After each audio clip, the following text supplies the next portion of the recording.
on my face. This isn't the first time I've fallen asleep at the job. I look around for my smokes, grab the crumpled red box, spark up, and take a drag. There was something making noise outside of my post. I've worked this same job now for years, and it never gets better. I don't have much room to complain, seeing as how it is quite possibly the easiest job anyone could ever ask for. I work for JT Prime Inc. We sell space. Well, we rent space, I should say. Not for living in or anything like that. This isn't an apartment complex or a motel or what have you. These spaces are only 10 by 10 or 12 by 12 rooms with a shared bathroom. Most of the people we rent to are artists or musicians or people who want to build up a portfolio or something. Nobody of any worth, but they pay their rent, and it's my job to make sure they don't run off with anything that doesn't belong to them. Essentially, I sit at the gate and smoke cigarettes, pushing the button to let people in and out for $12 an hour. I'll take it. I couldn't see anything outside, and I knew that nobody had come in or out of the property all night. So I had to have been hearing things, or maybe I was dreaming. There was nothing making any noise. There was nothing outside of the post. I turned around in my stall to search for my coffee maker. It wasn't a full-size maker, but rather one of those small 5-cup Mr. Coffee thingamajigs. I went through about 2 of them a night, and apparently it was time to start up batch number 2. I reached into the cabinet under my desk and pulled out my bag of coffee grounds. I loved the way it smelled, even though I knew it was the cheap stuff, and after it was brewed, would taste like the cheap stuff. At this point, I needed it for its practical uses, though, so I didn't care if it tasted like chalk and crayon wax. I was still going to drink it. The beans fell right into the filter, and I hit the button to turn the machine on. Nothing but a bunch of noise. Stupid me. I forgot to add the water into the back of the machine. It was becoming more apparent to me that these long overnight shifts were finally taking their toll. I had tried to sign up for the 12 hours where the sun was actually up, but the owner of the property has his son working that shift, and he pretty much outranks me 1,000,000 to 1. So, I became nocturnal, or at least, I tried to be nocturnal. I stepped out of the booth, double-checking the locks on the gate. The last thing I would need is for some bum to sneak into the lot or the building. It wouldn't be a new occurrence, but I simply did not feel like making some stinking man get off the hallway floor or have to call the cops in on some dirtbag trying to jump the fence with a guitar case or even our copper piping, which has happened before. Once I knew the gates were closed, I walked into the main building, which was separated from my stall, towards the kitchen. I filled up my pot with the lightly milky-colored water, which I ignore, and make my way back to my post. I listened to the coffee boil, flicking my cigarette out the square open window, searching my pockets for my soft pack. Finding it, I pull out another smoke, light it up, and put my feet on the sill, leaning back in my chair. Then I heard it again. A laugh, or maybe a cackle. This time I knew what I heard. There was no doubting it. But where did it come from? I hit my radio a few times to see if maybe it was shorting on me. On the 4th or 5th hit, the stall becomes full of noise. Some pastor telling his audience, the listener, all about the love of his Savior, Jesus Christ. I shook my head, laughing at myself for being scared of some beat-down radio, and I clicked it off and poured the new batch of coffee into my mug, taking a sip with just the edge of my lips so I could replace the taste of stale cigarettes with shitty coffee for just a second. I held my coffee mug out the square window so the night breeze could cool it down, and played with my cigarette in between my fingers of the other hand. I was positive this time. There was something outside. It was laughing. Not a secret, quiet chuckle either. Whatever was out there was having a jolly old time and was cackling it up. The voice sounded muffled now, maybe as if it was inside the main building, where all the rental rooms were. I pulled my coffee in and put my cigarette in my mouth, swearing under my breath, these damn homeless folks coming in here and fucking with me once again. I was not going to play with them this time. Between my frustration and how annoying this man's laughing was, I was just about ready to crack some skulls. I smiled to myself, grabbing the aluminum baseball bat that the owner kept under the desk for just-in-case moments. To me, this could have been considered a just-in-case moment. I was on the warpath. I pushed my way out of the stall and into the main building. The laughter echoed down the hall, and I was raring and ready to go. I kept quiet and followed the sound of the laughing down the narrow way, past all the empty rooms. The man got louder. With every corner I turned. At the end of the hallway stood a single white door to one of the rental rooms, all the way in the back of the building. I listened carefully and pressed my ear to the door, making sure that this was definitely where the man was. I used my backup card key and shoved the door open, swinging down hard. My bat hit the floor with a thud as the laughter stopped. I hit the light on the wall, and the room was empty. I checked behind the door and tapped the walls with the aluminum stick, making a slight ting noise, waiting for the man to start laughing again. At this point, I was genuinely scared. I tried to play tough and not show it, but this had me freaked out. I reached for the doorknob, convinced that it was time for me to get back to my stall. The doorknob was pulled hard out of my hand by what seemed to be nothing, or at least nothing that I could see, and slammed shut, the lock clicking. I pulled the handle hard, but the solid, thick, soundproof slab didn't move. I could hear the cackling again, now louder than ever. I felt the cigarette drop out of my mouth and land on the floor.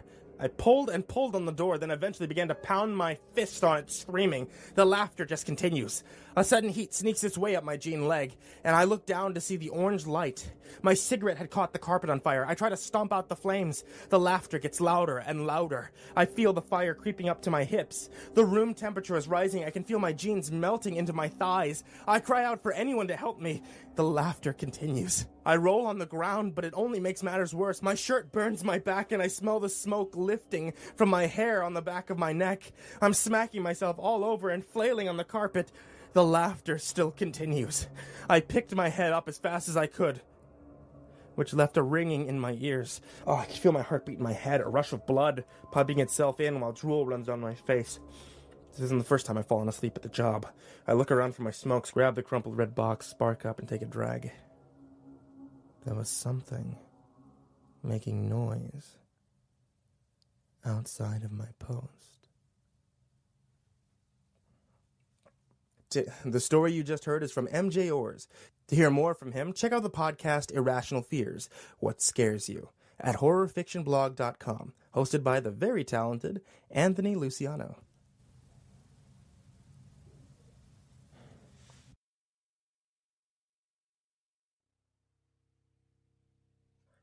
Hey there, kids, it's me, MrCreepyPasta, and I've worked with a lot of talent over the years.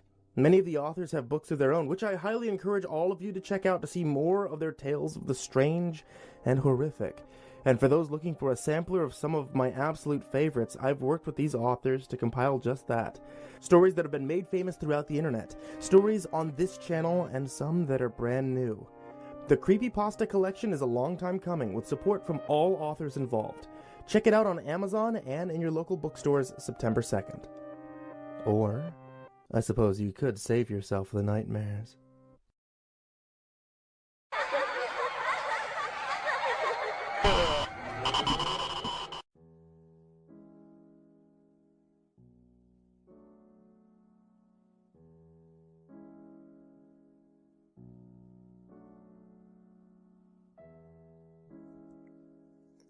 Anyone growing up in San Antonio probably heard a story about the Donkey Lady. There are many different variations, and since I've been looking into it, I'll try to post what I find here. In the south side of San Antonio is a bridge, known to be the home of the Donkey Lady.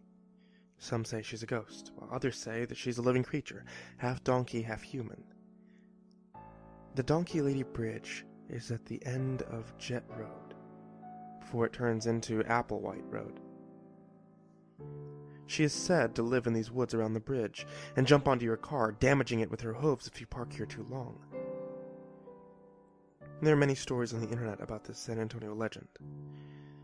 Whether she's a ghost or a creature, the Donkey Lady story is scary and well known throughout many parts of Texas. Several stories detail how the Donkey Lady came to be, and how she became part donkey, part human. Some stories say she lost her children in a fire set by her husband. She was terribly disfigured in the fire, fusing her fingers and toes together, creating hoof-like hands and feet.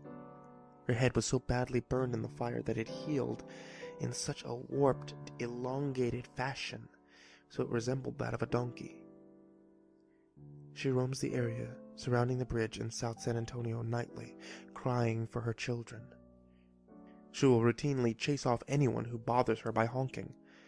Honking a car horn is supposedly the best way to get the attention of the beastly donkey lady. Another story about how the donkey lady came to be surrounds the same bridge area of South San Antonio. In the mid-50s, a woman would walk her donkey along the road of the fields near her home to let the donkey graze.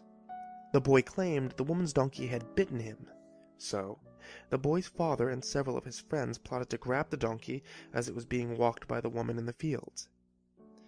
They waited in the woods, and then jumped out when she walked by and tried to grab the rope from the woman that was leading her donkey. As they fought for the rope, the donkey accidentally fell into the stream and drowned. The men were walking away when the woman started throwing rocks at them. A rock hit one man, knocking him unconscious. The other men grabbed the woman and threw her into the water, where she drowned as well. The spirit of the woman and her beloved donkey combined into one, and now angrily roam the area around the bridge. The donkey lady's ghost is said to have enormous strength, scary eyes, beastly screams, and rage that haunts anyone who bother her or come into her vicinity. Down in an area near San Antonio, there is a legend of the donkey lady. She is reportedly the spirit of a horribly mutilated woman, appearing to be half woman, half donkey. She is reported to haunt a bridge in the woods south of town, and this location has become a hot spot for local thrill seekers, both young and old. This story is not directly related to me, but happened to some friends of mine, and I've known them all my life. I have no reason to not believe them. One night, late in 1987, while at my best friend's house, 4 fellow companions showed up. Bored and looking for something to do, we suggested they visit the Donkey Lady Bridge. This location was only a short drive from the house, 5 or 6 miles, and was a local favorite amongst the late-night stories, and they agreed, and were soon driving out to the spot. About 6 hours later, their vehicle returned to our driveway with only one occupant. Assuming he had taken the girls home, and that he was ready to party in San Antonio, we went out, anxious to greet him. What we found at the car is something I'll never forget. The windshield was busted, the front dented, and there was what appeared to be blood all over the hood. We immediately ran to the driver's door to see if John was all right. However, John was still just sitting there, staring out the window with a blank expression on his face. After several minutes of constant badgering, we finally got him to talk. He, Lisa, Terry, and Jill arrived at the bridge. They began to honk their horn, trying to summon the legendary donkey lady, and after about 15 minutes of not seeing anything, they decided to go into the woods and look for themselves. What happened next was truly incredible. And if I didn't know John all my life and see the car, I would not have believed him. While walking in the woods, John said that he got the feeling they were being watched.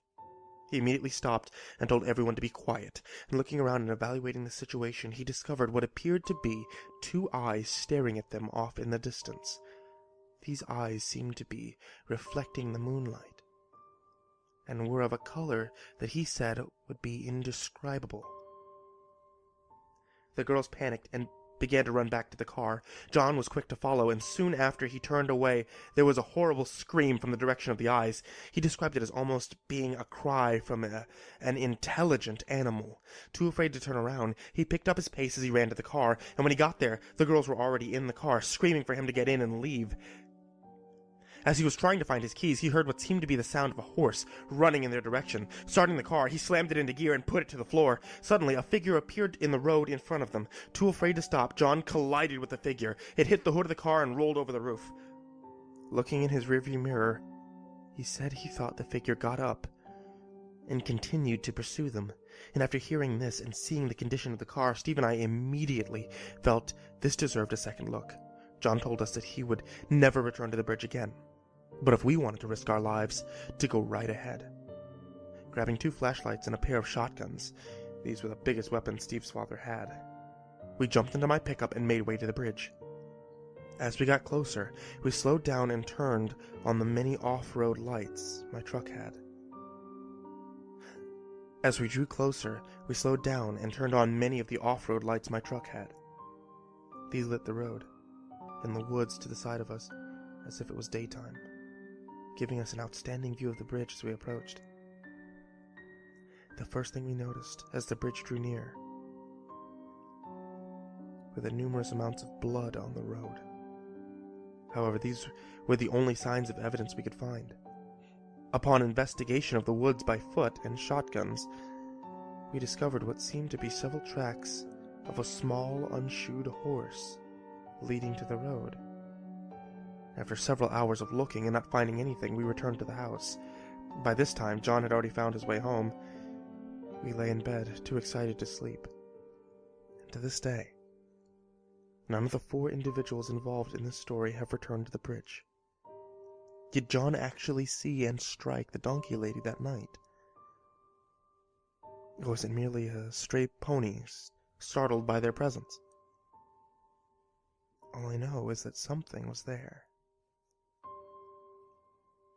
And it scared our friends half to death.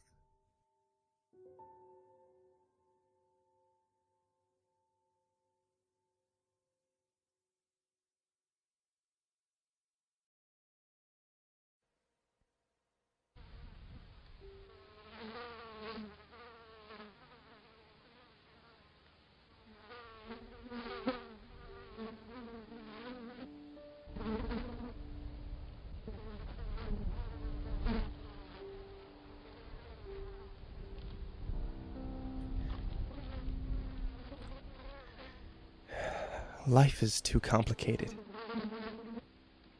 I just want to get away. Away from the noise of this house, the arguments, my family. I wish I was somewhere else, just for a while. Away from the stress of daily life, of being myself. Away from the responsibilities, obligations, and demands. Most of all, away from my nagging, judgmental parents. But for now, I'll settle for being away from the noise. It's winter, so escaping to the outdoor isn't an option, so the garage will have to do. It's not as frigid in there, but it's still chilling, so I bring a small space heater. I find an old lawn chair and set it up next to the only outlet I can find. As the ancient off-white heater warms up, I look around. The place is so dirty. The concrete floor needs sweeping. The corners are stained with moisture and mildew. But no one comes out here this time of year. Though tonight, it's perfect. If I want peace and quiet without the frostbite, it'll have to do. In a few minutes, the heater will warm up, so much so that my shins are burning. I move them aside so that the rest of my body can feel the warmth of the tiny electric sun. After I move my foot, my eyes stray and I spot a quarter-sized beetle. Its exoskeleton is dark, but where the light hits it, the blue and purple metallic undertones are revealed. I've never seen this kind of insect in person before, but I know enough to realize that it's not native to this area. It must have been searching for an escape from the winter and found its way into my garage. And I have real heat, so it comes close. As it stands at my feet, it peers curiously at me. For a moment, it seems to be thinking. But that's silly. I mean, it's a bug. A few minutes go by. And then, out of the corner of my eye, I catch something bright red dart across the dusty floor. Before I can distinguish what it was, another beetle inches closer to the heat. The dark one by my foot somehow climbed up onto my shoe, almost to my ankle, and as soon as I reach down to brush it off, I feel its thin legs on the skin of my lower shin. Suddenly a sharp, stinging pain runs up my leg and throughout my whole body, and the pain is soon replaced by a tingling sensation, then a gentle numbness. I try to reach down to rub my leg, and as I move to shoo the beetle from my shin, the numbness spreads. In a moment, I find I can't move at all. Not my legs, not my arms, nothing. I'm completely paralyzed. Leaned over and no longer in control of my motor functions, I slump out of my chair and land on the ice-cold concrete floor. Wincing as the icy pavement connects with my jaw and neck at an odd angle.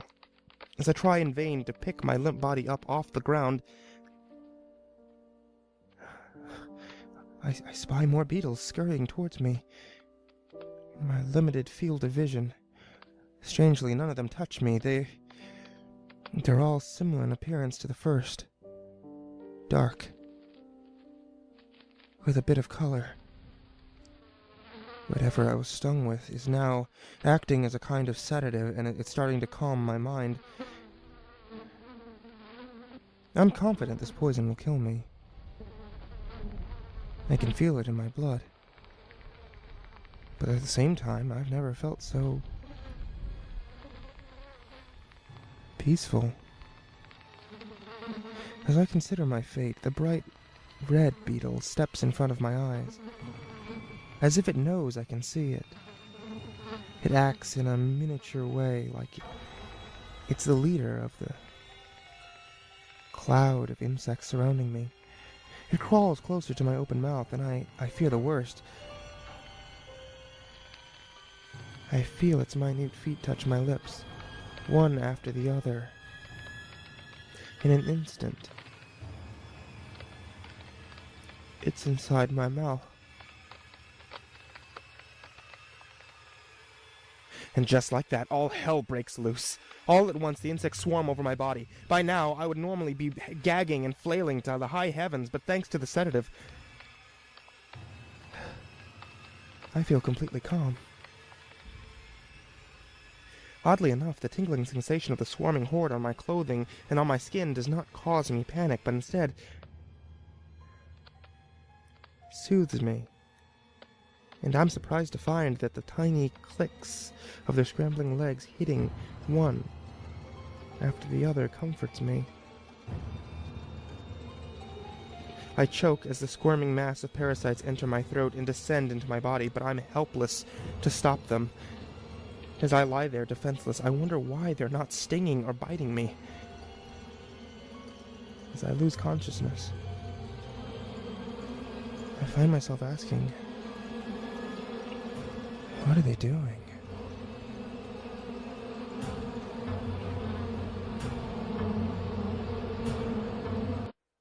A moment later, I'm free, hovering over the bloated corpse that I've been forcibly evicted from. I watch with fascination as the last handful of beetles join their teeming brethren in the new home. As I feel myself fading out of this world, I get a glimpse of the body on the garage floor. It twitches, shudders, and rises to its feet. As I watch with a mixture of horror and curiosity, it walks in a slow, shambling gait to the front door. It stops in the doorway and turns in my direction, as if it can see me. I want to turn away, but I can't move. I watch as my body's lips part in what appears to be an attempt to grin. As the smile widens, dozens of beetles cascade to the floor, and the corpse stands there a moment longer, mouth agape, gagging on the torrent of pestilence streaming from its mouth. I swear it's looking right at me. Then from inside the house I hear the voices of my mother and father calling me to dinner. My curiosity is immediately replaced by abject horror. I want to scream, but I can't open my mouth, and I can only stare as the corpse turns and steps into the house without me. A smirk replaces the wide smile on what used to be my face, and it shuts the door. Through the steel door leading to the kitchen, I can't make out much, but I do hear my mother as she announces the evening meal.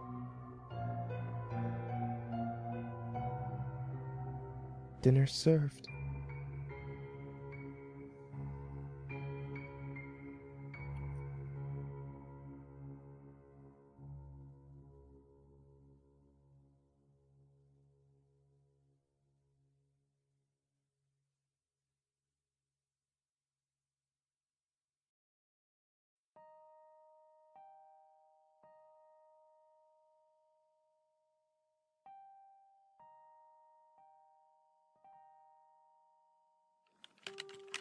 What is our city coming to? Article by Lori Fitzgerald.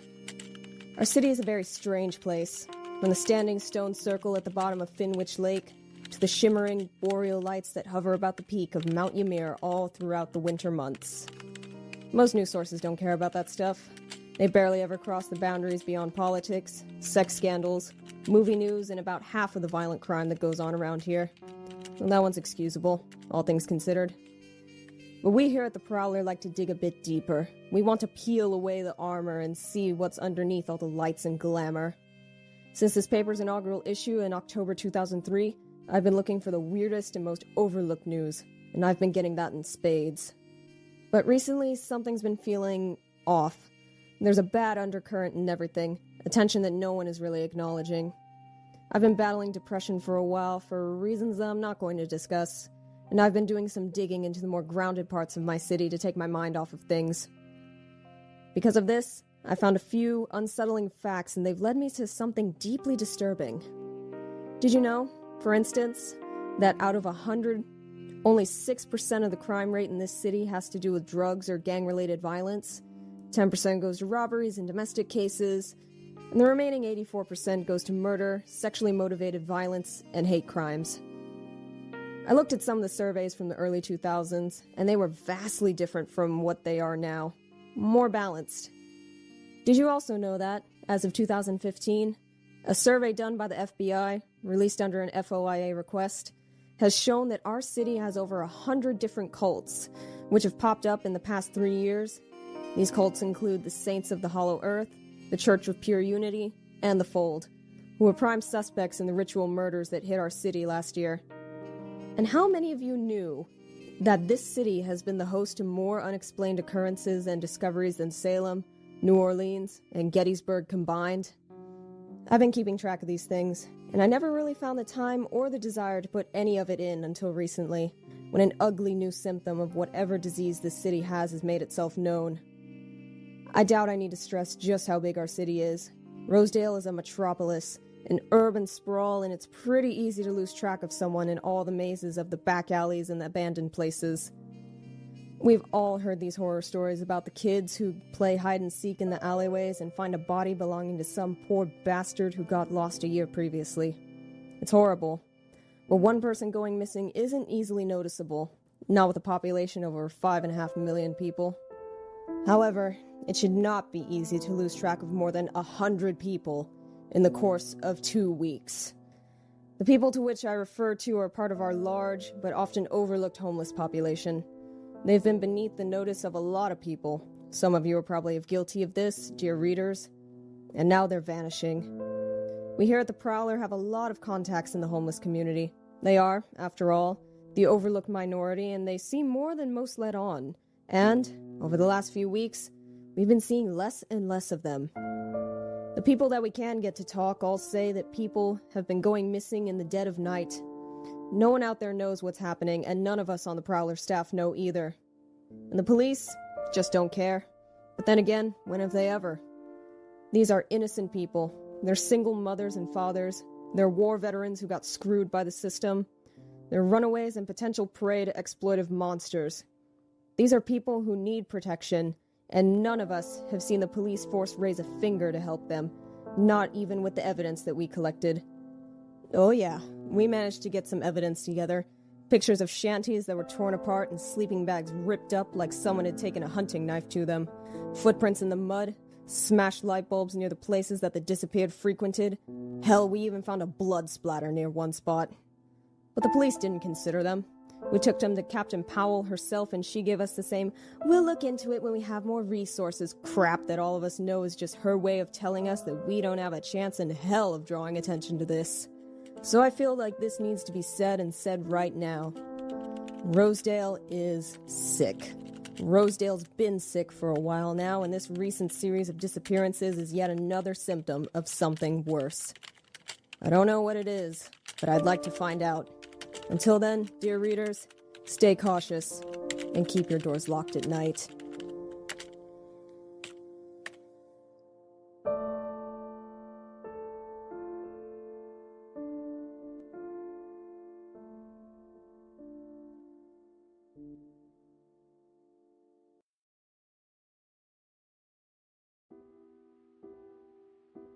So, what is it? I asked. I think it's an old treehouse, Lisa replied. Her face was speckled with dirt. We'd crossed the wide creek an hour before. It'd been mostly mud. We could probably climb, I mused, pointing my dirty finger at the ragged wooden slats nailed to the side of the tree. Lisa studied the slats. They were rotten. Streaks of rust ran down below the old nails. Yeah, maybe. I'm gonna do it, I announced, and started towards the makeshift ladder. Just catch me if I fall. You know you're too heavy, my friend sighed. You'll break my neck. I pretended not to hear. I placed a tentative foot on the first wooden slat, then shifted my weight back and forth. The piece wobbled, but it didn't break. I put more weight onto it, then grasped the rung above my head and pulled. Still steady. I was fine. I think it'll be okay, I called behind me, and began my ascent. The late July sun hung like a drop of molten slag in the western sky. Not as bright as it had been a few hours ago, but it didn't feel any cooler.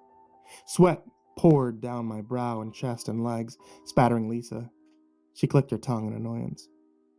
I stared up through the narrow, jagged square cut in the bottom of the treehouse. Spiderwebs clung to the faraway ceiling, drifting in the weak breeze. I don't think you're going to like it up here, I hollowed. I think there's spiders. Lisa let out an audible shudder. I grinned. Spiders never bothered me. I thought if I found a big one, I might drop it down on her for the heavy comment. My grin widened. One of the slats creaked under my left foot, and I sucked in my breath and held still. The wood didn't break. Don't fall, for Christ's sake, Lisa implored. You'll seriously kill me if I try to catch you. There'd be more steps. They looked a little better, having been shaded from the worst of the elements over the years. I hauled myself up and into the treehouse. So? Lisa called. What's it like? I looked around. There were spiders, all right. Spindly yellow ones with fat bellies and angry red streaks across them. Biters, from my experience. Ones I wouldn't bother picking up to drop on my friend. Well, I answered back, you should probably stay down there if you're getting my meaning. Lisa shuddered again. Ancient leaves lay piled up in the corners. Like old skin, I thought with a shiver. I didn't know why I always did that sort of thing. Why I always thought the worst about the most benign things. Though nowadays, I guess I may have more of a reason. Something made of paper was sticking out from one of the leaf piles. I stretched out and reached for it. My eyes lit up. Holy crap! Lee, some pervs left an old nudie mag up here. What? She exclaimed. No way! Pass it down! Nuh-uh, I teased, and thumbed through the faded, waterlogged pages. Despite myself, I started to blush. I'd never seen anything quite so hardcore at that time in my life.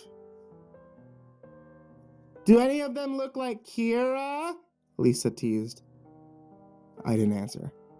One of the brunettes really did look like Kira, but I wasn't going to give Lisa the satisfaction of being right. I was too busy wondering how long it took Kira's doppelganger to do all that shaving. I must have gotten lost in the reverie for a minute or two, because it took a moment for me to register my friend hissing my name over and over in a hushed whisper, as if she didn't want to be heard by anyone but me. What? I bellowed, flustered and annoyed. I leaned over the edge of the treehouse entry and locked eyes with Lisa. Her eyes were wide, almost like she was scared. But then, she looked back towards the area we'd come from. Then I heard it.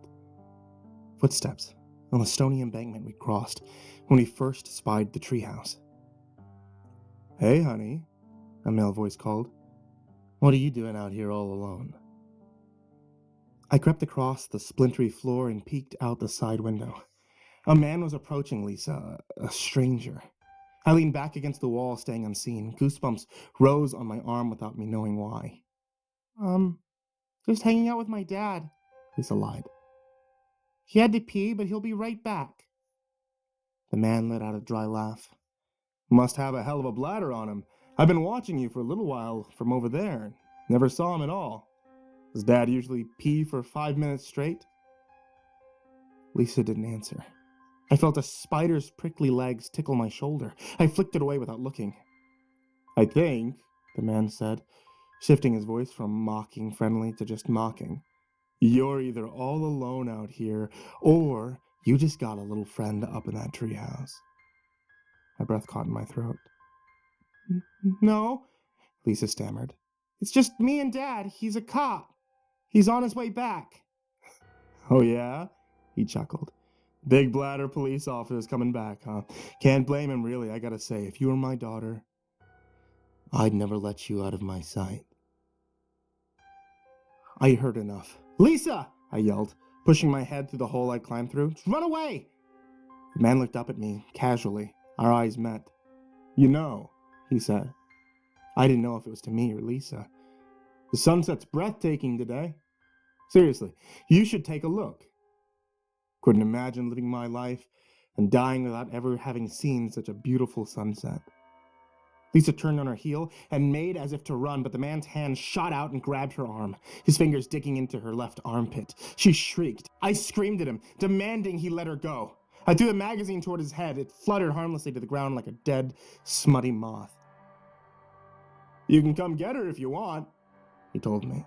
"You look bigger. Maybe you're stronger, too." He lifted Lisa into the air with one arm as if she was a paper doll. "But I just don't think you're stronger than me." Lisa kicked and scratched at the man's chest and face. Shallow wounds appeared on his cheeks. I expected blood to come out, but none did. "I'm telling you, it's one of the best sunsets I've ever seen. I've been around a lot longer than you two.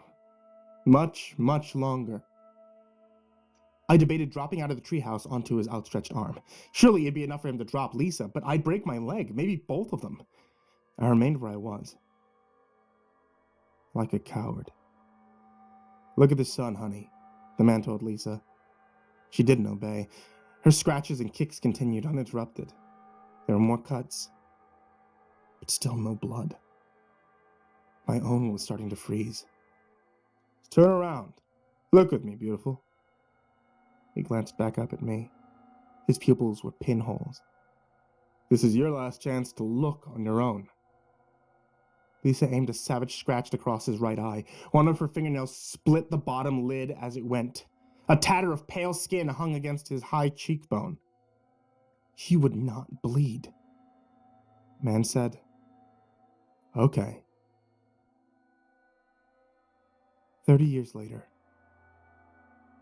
It's the sound I remember more than the sight.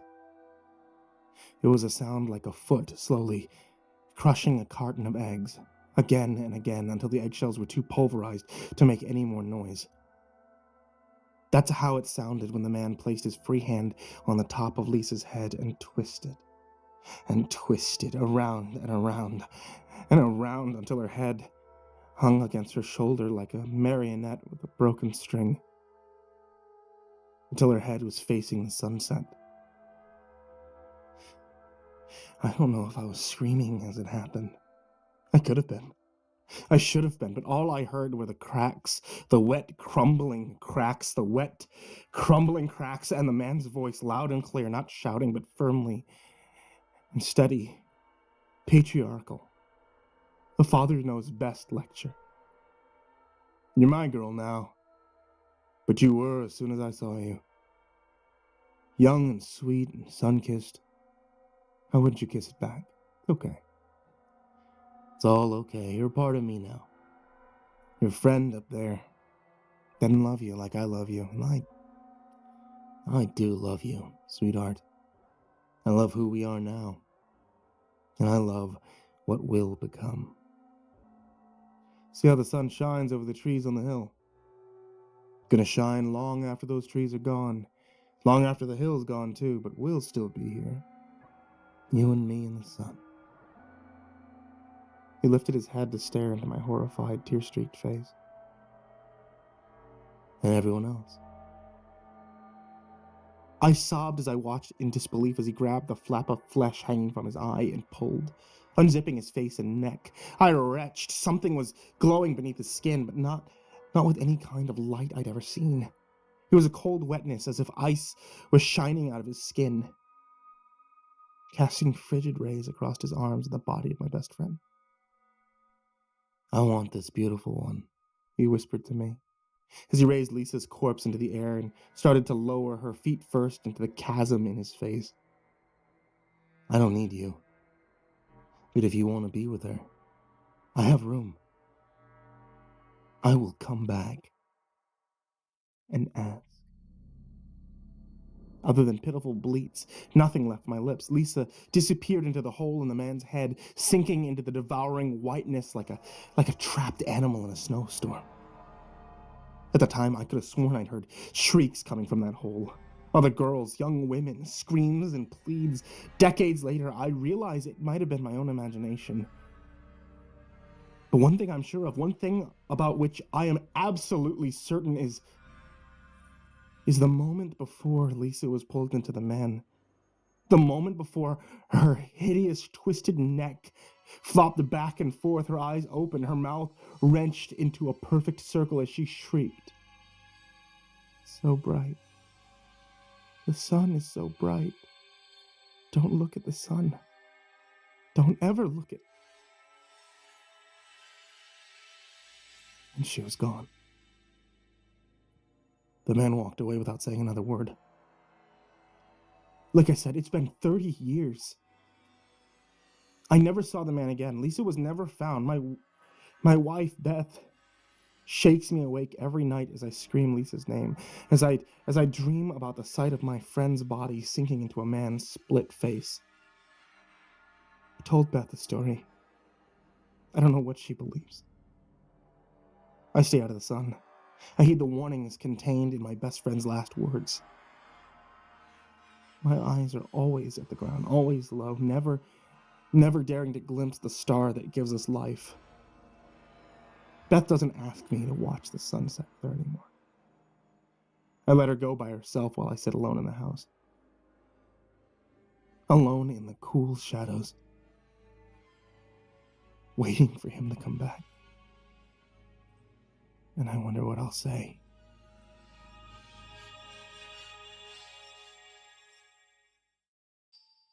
Hey there once again, kids. It's me, Mr. Creepypasta, and I just wanted to give you a big thank you for watching tonight's video.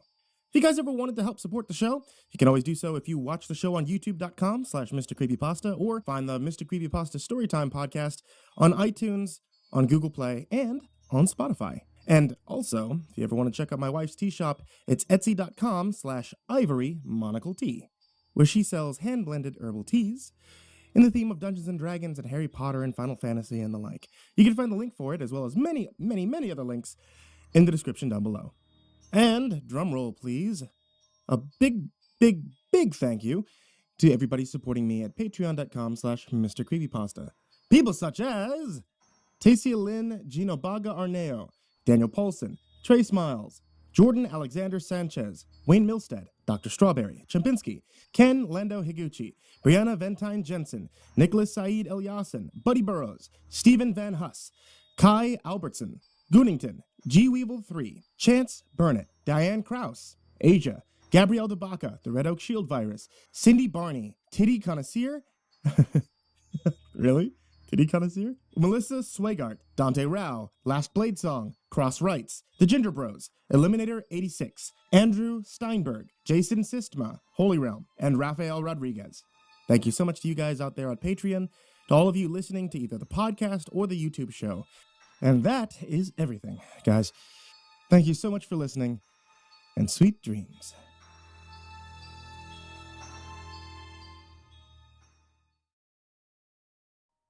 In the interest of anonymity, I will say only that I work in healthcare.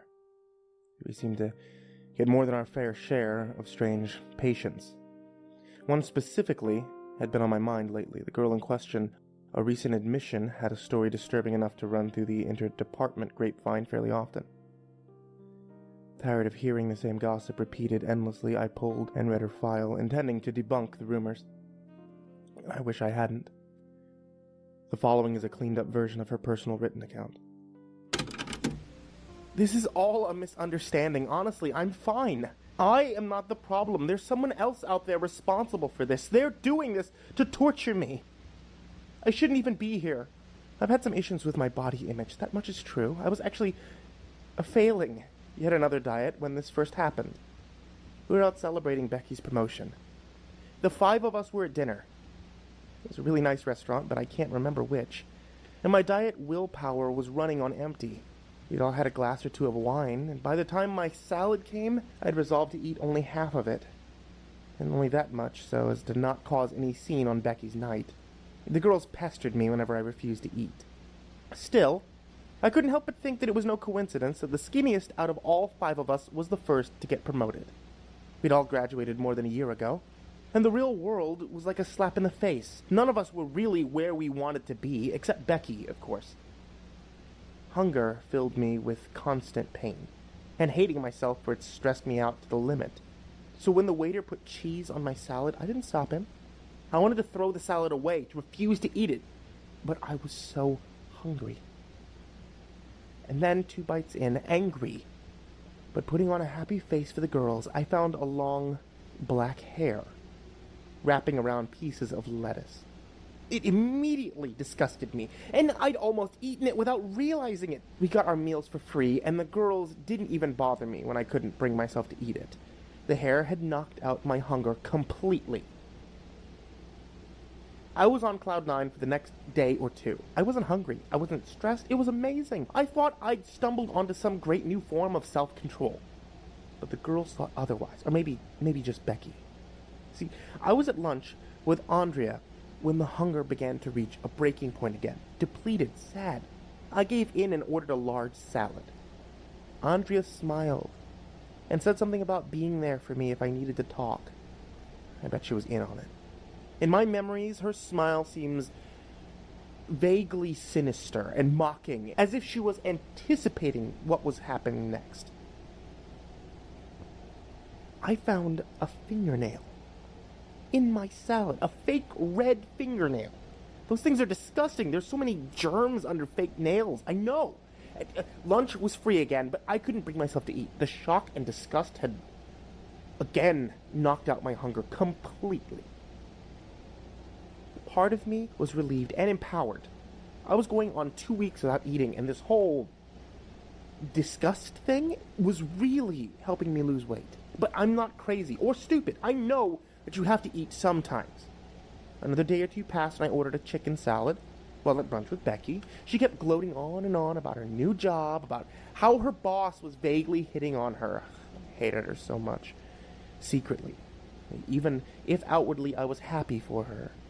I was mainly focused on my salad, though. It was sweet relief. Finally eating. Until I bit down on something hard and squishy. I spit it out quickly, and I remember Becky's exact words. "Oh my God, is that a toe?" I remember staring at the thing as it sat on my napkin. It was mushed, ground up, red, and cooked a little, but a bone clearly stuck out of it. The entire place shut down temporarily after that, but nobody could figure out where the toe had come from. Obviously, none of the employees were missing it, but Becky basked in the attention from the scandal. She even got on local television, even though it was my salad that had the toe in it. It's a travesty.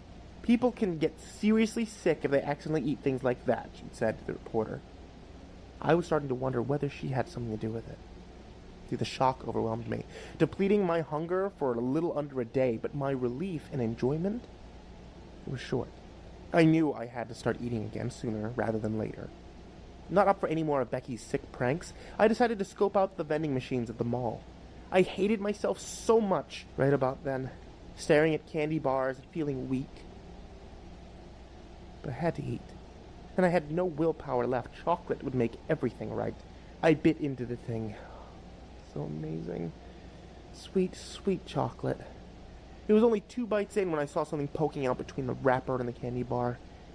Halfway down, pulling the wrapper back,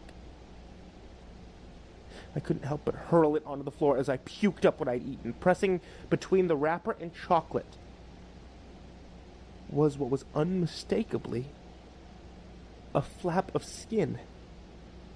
Had it been sliced off somebody? Traces of blood still... God. But how the hell had Becky done it? How had she known?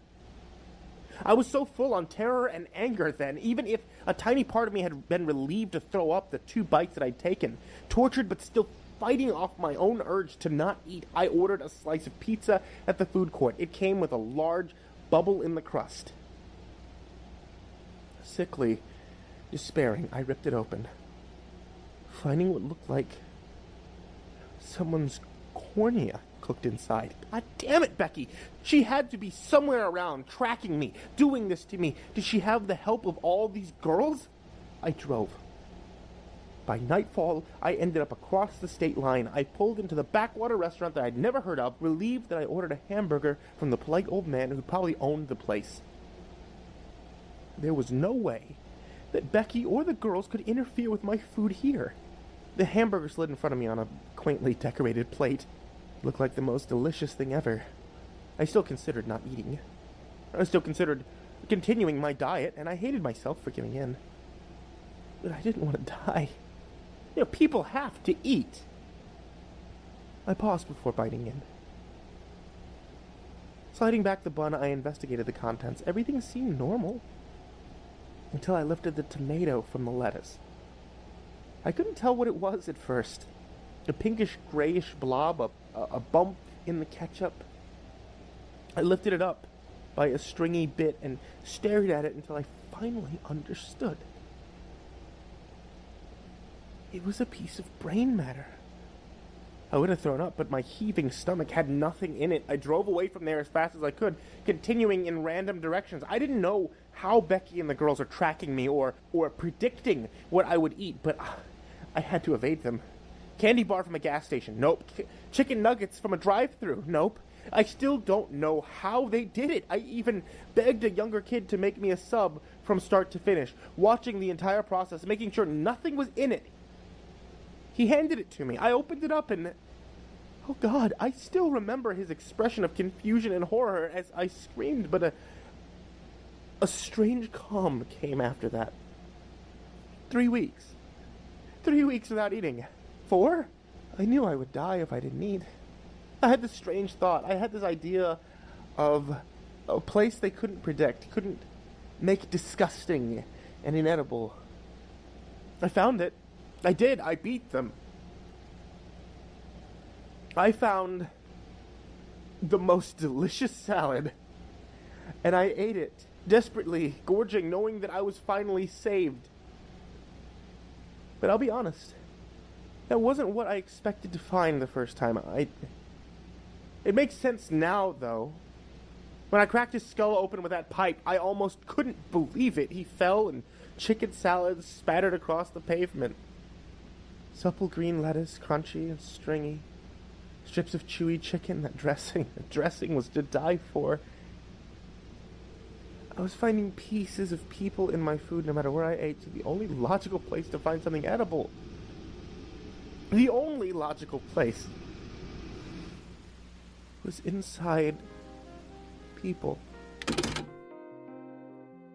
We have to feed her intravenously. Normal food terrifies and disgusts her. The whole thing makes me wonder how, in this day and age, we can still let the media impose unreasonable body images so powerfully on us. Though she's not the strangest patient that we have here, she interests me because of her ability to manipulate the nurses, apparently, and nobody ever did figure out who helped her. She convinced somebody to sneak body parts into her food the first few times we tried to feed her. At least, that's the only explanation for those incidents that makes sense. Read some more files. And they continue to disturb me.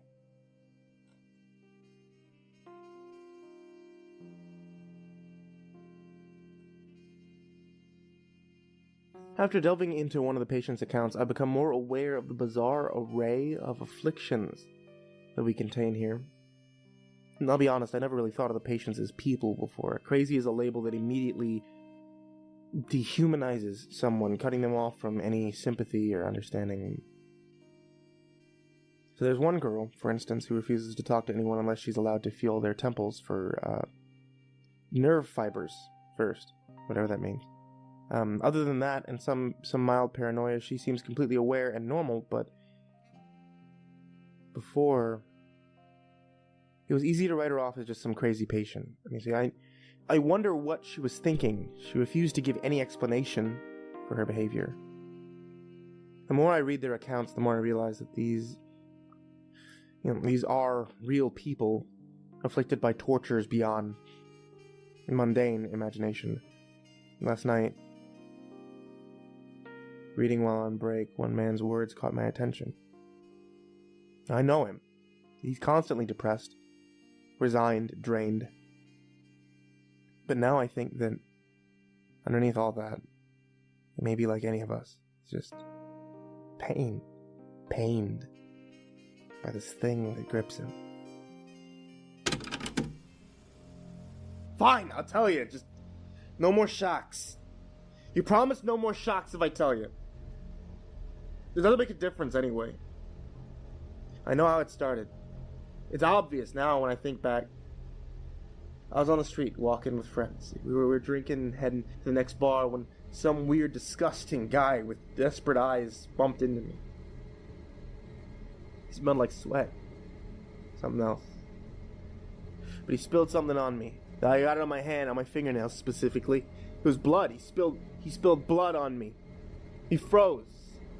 He seemed horrified. He said, "I'm sorry," he said. I believed him. But I didn't know what he was sorry for. He ran. Disgusted, I cleaned it off. I tried to forget about it. Nothing happened for a while. God, I remember every detail of that night, lying by myself in my crappy little apartment. How I miss it. A palace compared to your care. I woke up just before it happened. I gazed at my dark ceiling, feeling strange. I was curled up in pain, too shocked even to scream. I remember staring at it, not yet understanding how screwed I was. This long, bloody blade thing was sticking out of my shin. Where'd it come from? Someone stabbed me? I didn't understand. I reached for the phone, but seized with pain again as the blade moved. Another long, white razor-like thing shot out, and the two separated, slicing an open line in my shin. I had sudden visions of the razors continuing, slicing me into sections, from the inside out. And now I kind of wish they had. I didn't have much time to panic. The slicing stopped. I stared, clutching my leg. 4 more bloody protrusions joined the first 2, and then it slid out. Shaking, numb from shock and pain, I felt a small relief that I wasn't about to be carved up, and that consolation vanished. As I realized something living had just crawled out of my shin bone. Dripping with my blood, scanned the room with 6 pearly eyes, seemingly carved from bone. It stood on 6 razor-like legs. The blades that had been eviscerating my skin about 2 feet high. It was much like a spider. Unexpected, it said. It had no mouth. How did it speak? Unexpected? I asked, numb and terrified. Who are you?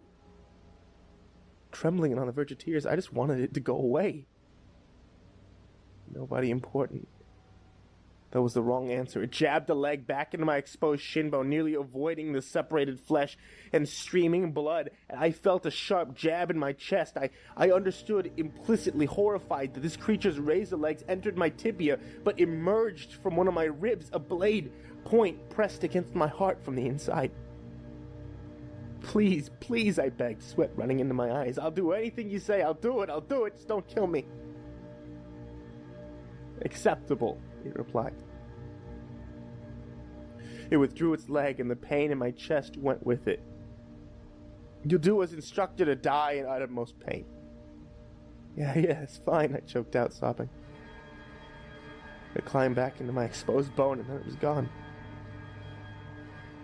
Having given me no instructions, I went to the hospital to get my leg sewn up. Claimed it was an accident. It seemed like I had my life back. I was wrong.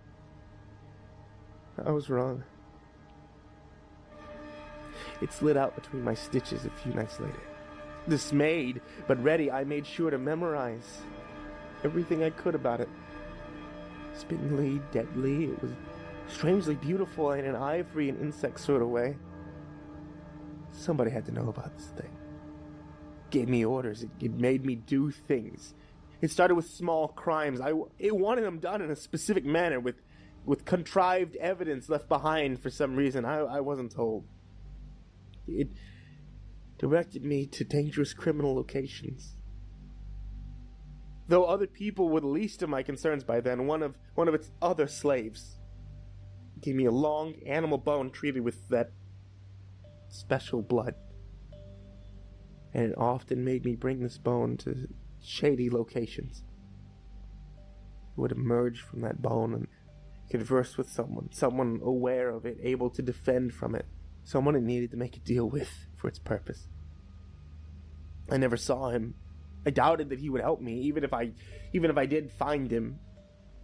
I gave up hope. After many failed nights of searching for an answer or help, I'd beaten people, mugged them, held up a convenience store at knife point. It even made me get that cursed blood on this guy's fingernail. I had to watch as he slowly separated into sections by protruding razor legs, his hand falling to the floor, his leg popping off at the knee, the rotating slice. He's screaming, he's begging, pleading. It tortured him to death for information. Information I didn't understand. It made me pick up his pieces and dispose of them. God.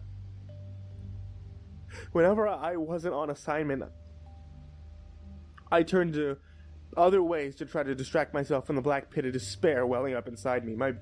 My brother found me on the street after a few months of this. I remember every detail of that, too. You have to come home, he insisted. We'll get you off the drugs, clean you up. That'll get you a job. The drugs aren't the problem. I remember shouting at him, they're the only thing that can keep me from losing my mind. It's the Bone Walker. And as I said those words, a sharp jab hit me underneath my left shoulder blade. The next scratched the inside of my right lung. I realized it was watching me. The message was clear. If I told anyone, it would carve me up from the inside out. Get out of here, I screamed at him, feeling every bit the same now as that disgusting and desperate man who'd bumped into me. You can't help. Go away. I hit the hard drugs even harder. At some point, I was drained of everything, even resembling my old self, and I decided not to do it anymore, even if it meant my death. At its behest, I bought a rifle and trained in its use. It wanted me to kill somebody important, but when it came with the name and plan, I would refuse. I wondered how it would do it. You know, would it stab inward from my skull, killing me instantly, or would it slice out each of my bones, carving me up slowly like that poor man? I stared at my gun. I wondered if it would go after my family if I refused. Did I really have a choice? And could I sacrifice my brother too? And my parents? I had to make the Bone Walker think it was my fault. I called and left an anonymous tip. Sat there, filled with relief and calm. They surrounded me, put on the handcuffs. I sat in custody, ostensibly caught by the police, when the Bone Walker came. It had no reason to punish my family. It just killed me, and that was it. But it never came. I mean, I know why it didn't return now, but I'm broken and I'm stuck here in any case. And I keep thinking, what if there was any more? What if they come for me someday? Because I know there'll be no warning. It could come any time, just a sharp sliding sensation, and then I'll be dead.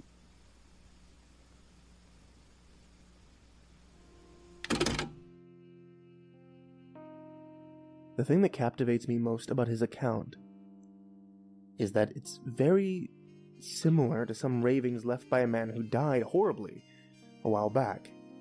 He was mutilated in ways unimaginable, as if his face had been torn off from the inside, among other things. His story made the news, and they figured he was the serial killer responsible for several similar horrific deaths. But that man claimed that as his last act, he'd managed to destroy the creature. I suppose this man must have read about the prior man's issues, and formed an obsession, or delusion, about it. I find it curious how contagious crazy can seem to be. And seemingly more so these days. Starting to wonder if this place is truly run to help these people, or whether it's really just here to contain them.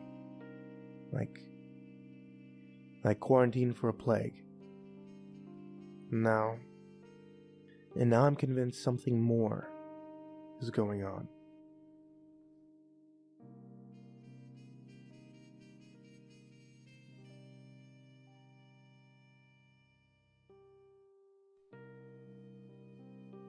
After reading several files of the patients here, I'm starting to become a little concerned.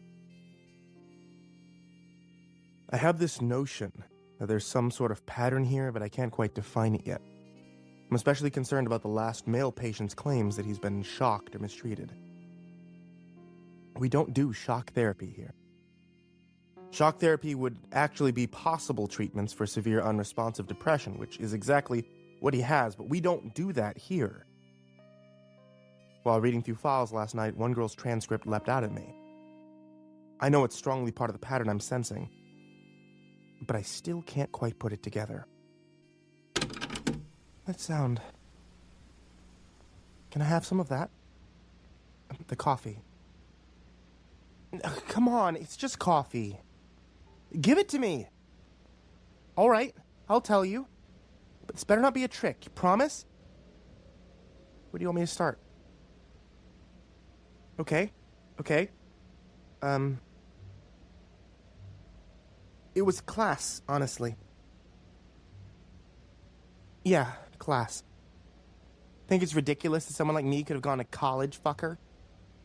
It's actually how I ended up like this. My family's not rich. Bet that doesn't surprise you. We're not illegals, though.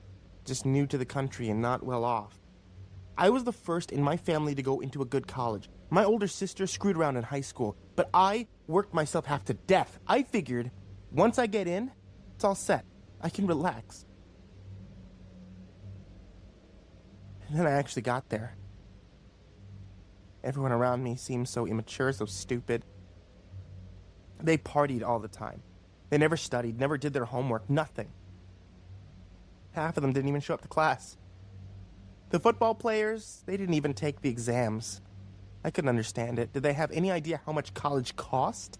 I still don't know. My parents called me about 3 months in. I was taking over the maximum amount of classes because we only had enough money for 3 years between the family and the scholarships that I earned. I had to graduate in 3 years. That was the plan. They told me that my gran was sick. The family was going to spend the money on her health care. I said, fine. That's great. I love gran. I was in denial for a little there. I thought, maybe I'll just get some scholarships. Maybe I can make this work. Student loans, maybe. The thought of all that debt terrified me. I would never, ever work off the amounts that they were talking about. My parents always said, we didn't come here just to live destitute all over again. A month or so out from the end of the first semester, I got an email about a scholarship that was considering me. I thought all my problems were solved. It was a full ride. But the deadline for an essay submission was the next day. No problem, I figured. I had a test and 4 classes with large amounts of homework, but I could do it. This was important. So I drank some coffee, stayed up late, fell asleep about 5 in the morning. The next day I was tired and uncomfortable, and I did a little worse on the test than I expected, but I got it all done. I got an email response to my submission that night. They liked my essay. I was so happy until I read that I was in the next pool. The next level required an in-depth analysis of an industry, 30 pages, and it was due in a few days. Had everyone else known about all of this for months? Had the other candidates had all the time in the world to finish the work? Since it was on my mind, I chose the student loan industry. That was probably a mistake. All I learned was how screwed I would be if I didn't get this scholarship. $100,000 or more for 3 or 4 years. And no rights, no bankruptcy, no protections. It was all worse than a loan shark deal. And from my neighborhood, I knew how bad loan sharks could be. I hit the coffee hard. A neighbor in the dorms gave me some pills, but I didn't feel good about it, and left them in my backpack. I got maybe 3 hours of sleep a night for the next few days, struggling to get through all of my classes, homework, and tests, and then also do this huge paper. I knew my classwork was suffering, but a few days wouldn't ruin my grades. And this scholarship was important. I was at my limit when I submitted that damn 30-page paper, burnt out, exhausted, and fried on a week of caffeine and no sleep. I slept terribly that night, but it was still a breeze through my pain body. I awoke to an email congratulating me on being one of 5 candidates remaining in the nation. I didn't understand that. Had they reviewed all the 30 pages overnight? Or had everyone else failed to get it done in time? Actually, maybe that was it. Maybe they only got, 5 papers because nobody else had the time. They wanted a graduate-level thesis in 2 weeks. Oh, I spent that entire day stunned. I couldn't even comprehend the level of work required for this full-ride scholarship, and it was getting into finals time. I think I almost broke down crying until I realized that I did have a friend in the graduate program. She agreed to meet me and helped me hash out exactly what I needed to do. She'd been working on hers for a year, and she expressed some skepticism about the scholarship competition that I was engaged in, but she said, better go for it. You don't want to end up like me. I've got so many loans, I'll never be out of debt. I struggled to maintain my composure in response to that. I mean, what? So if I fail to write a thesis in 2 weeks, I'll end up with a huge debt for the rest of my life? The pills in my backpack started to make more sense. They made it almost easy, actually. I went to class, I studied for finals, and I worked on my thesis. I did it all. Everything except sleep. Between the pills and the coffee, I felt horrible, but I was awake. And working 24 hours a day was all that mattered. I had to get that scholarship. I had to! I thought I could actually make the deadline, but halfway there, a week in, I could feel my body starting to give out. I hadn't slept well in a week and a half. And I hadn't slept at all in 6 days. And there was still another week to go. I went to my neighbor and asked for more pills. He was sick, sniffling, and talking to him filled me with disgust. He seemed gross. I mean, full of snot and spittle, and his eyes were all bulgy. I took the pills and I got out of there. I started doubling the dose, and then I tripled it. I reached a strange plateau of pained awareness and strained energy that kept me working on everything straight through the next week. I knew that what I was doing was dangerous, but I had to do it. It would be worth it. I was going to win that scholarship. I knew it. I hit a wall the day before it was due.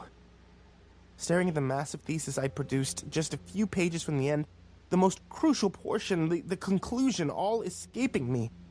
I couldn't form the words in my head. I couldn't think the things I needed to type out. I blinked a few times trying to get my head straight. I was on my laptop, in the library. I looked around in tired confusion. My dorm room, the library, and class had all become a blur as my days without sleep melded into one another. It was night. And the library was quiet. Beyond the breathy exhaustion running under my every feeble movement, I suddenly felt uneasy. My own fatigued breath rasped and echoed in my head. That much I'd gotten used to, but now, alone in the library in the middle of the night, I could hear something else breathing. I saw nothing strange, but I had this hunch that I really needed to get out of there. I took the back way around the stacks, trying not to be seen. About 4 rows down, I heard a wet, organic smacking sound. My eyes burning from the sheer effort of looking around, I froze. Was there something in the library with me? My ears found it then, and it schlepped itself down the aisle a few feet. I peered around the corner. A strange, fleshy mass pushed itself towards me. Staring terrified, I tried to figure out what it was. It had these limbs, skin all stretched and flabby, and the whole monstrous thing pulsed with this throbbing. It was like a disgusting, glittering sack of flesh and pulsing organs, textured sickeningly, with hair poking out in random places, that wet smacking sound. The mouth and orifice into the horrific thing, bones sticking out from the gummy ridges inside. God, I remember every moment staring at that thing, and then it turned these white, moist protrusions at me, and I knew it could see me. It made a gurgling, wheezing sound and moved towards me quickly, and I bolted. Yeah, screw it. I'm a small girl. I ran like hell. What would you do? There was another one in the stairwell. I almost ran straight into it. It made a weird, high-pitched noise and then reached one throbbing limb for me. The skin seemed stretched by stringy veins, pushing something foul through its mass, and I ran again. I had a knife ready, you know? I'm not from a great neighborhood. It was about then that I knew I might have to use it. These horrible creatures were in the library, and I had to escape it at any cost. I had to finish my thesis. Knife held out, I ran down and for the front door. Another creature stood by the door, shambling and rasping. It squealed as it saw me, its middle expanding as it drew in breath, preparing for some sort of attack, no doubt. Through the glass door outside, I could see a distant campus security uniform. Salvation, or at least help.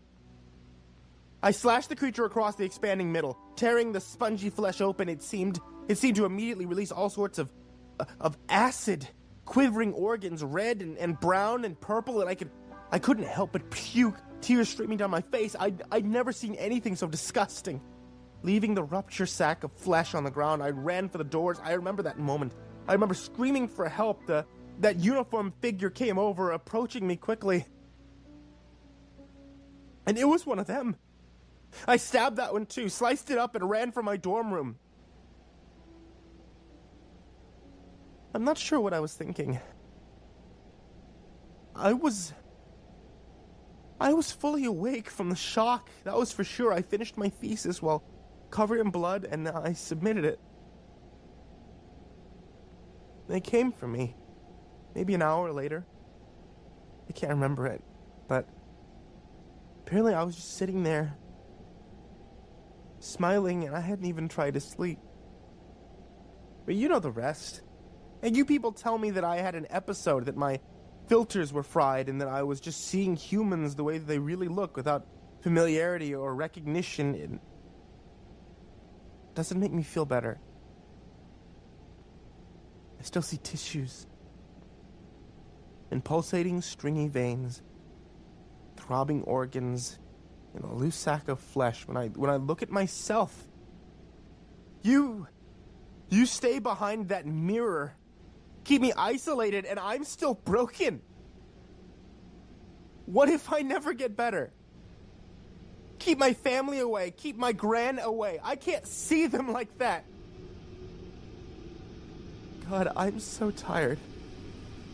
Now give it to me! Going over the poor girl's transcript, I had a vague flash of memory. This girl was a recent admission. I ran to our mailroom and checked the shredder trash, and I thought I'd seen something, and it was there. Someone had sent her a letter to this address. It arrived before she did. Hadn't made any sense at the time, and I'd only randomly been the one to do the mail that day, due to a nurse's sick day. Congratulations, the piece said. You're one of the 3 remaining candidates. To qualify for this next round, please submit within 3 weeks a 4,000-page. And the rest of the typed letter was shredded away. I couldn't find the envelope or any relevant names or contact information in the pile of paper strips beneath. It's no matter. That was enough. Something was going on, and this was proof enough to start some sort of investigation. Interesting, the chief of medicine told me, reading the pieces. He leaned back in his large leather chair. This does match the story you told me. I think there's something bigger that's going on here, I said. What's it matter? He replied, quite serious. There's more to the story than she's crazy. Doesn't it warrant investigation? She still sees people as monsters. Still carved up as security officer and a classmate, he replied. So someone played a prank with his scholarship thing. She's still the one that didn't sleep for weeks and gave herself brain damage. Why aren't you more interested? I asked, growing a little angry. This is something. At the very least, we uncover some sort of dangerous fraud scholarship. That's not our job. I suddenly clued in that he was absolutely not going to help or condone further investigation in any way. Yeah, you're right. I'm sorry, I lied gracefully. He smiled. He liked to be right. On my way out, he said one thing. I've heard reports that you're engaging in some sort of odd behavior yourself. Reading files late at night, that sort of thing. Don't get too close to these patients. Don't regard their stories as anything other than fabrications of obsessed minds. Why? I asked. Afraid crazy is contagious? Quite stern, he set his jaw and gave no response. My comment had been flippant, but his grim response gave me pause. I'm now convinced that something more is going on, not just with these latest girls, but with other patients as well, and I'm starting to wonder if we have something to do with it. I'm now certain we're involved in something very dark.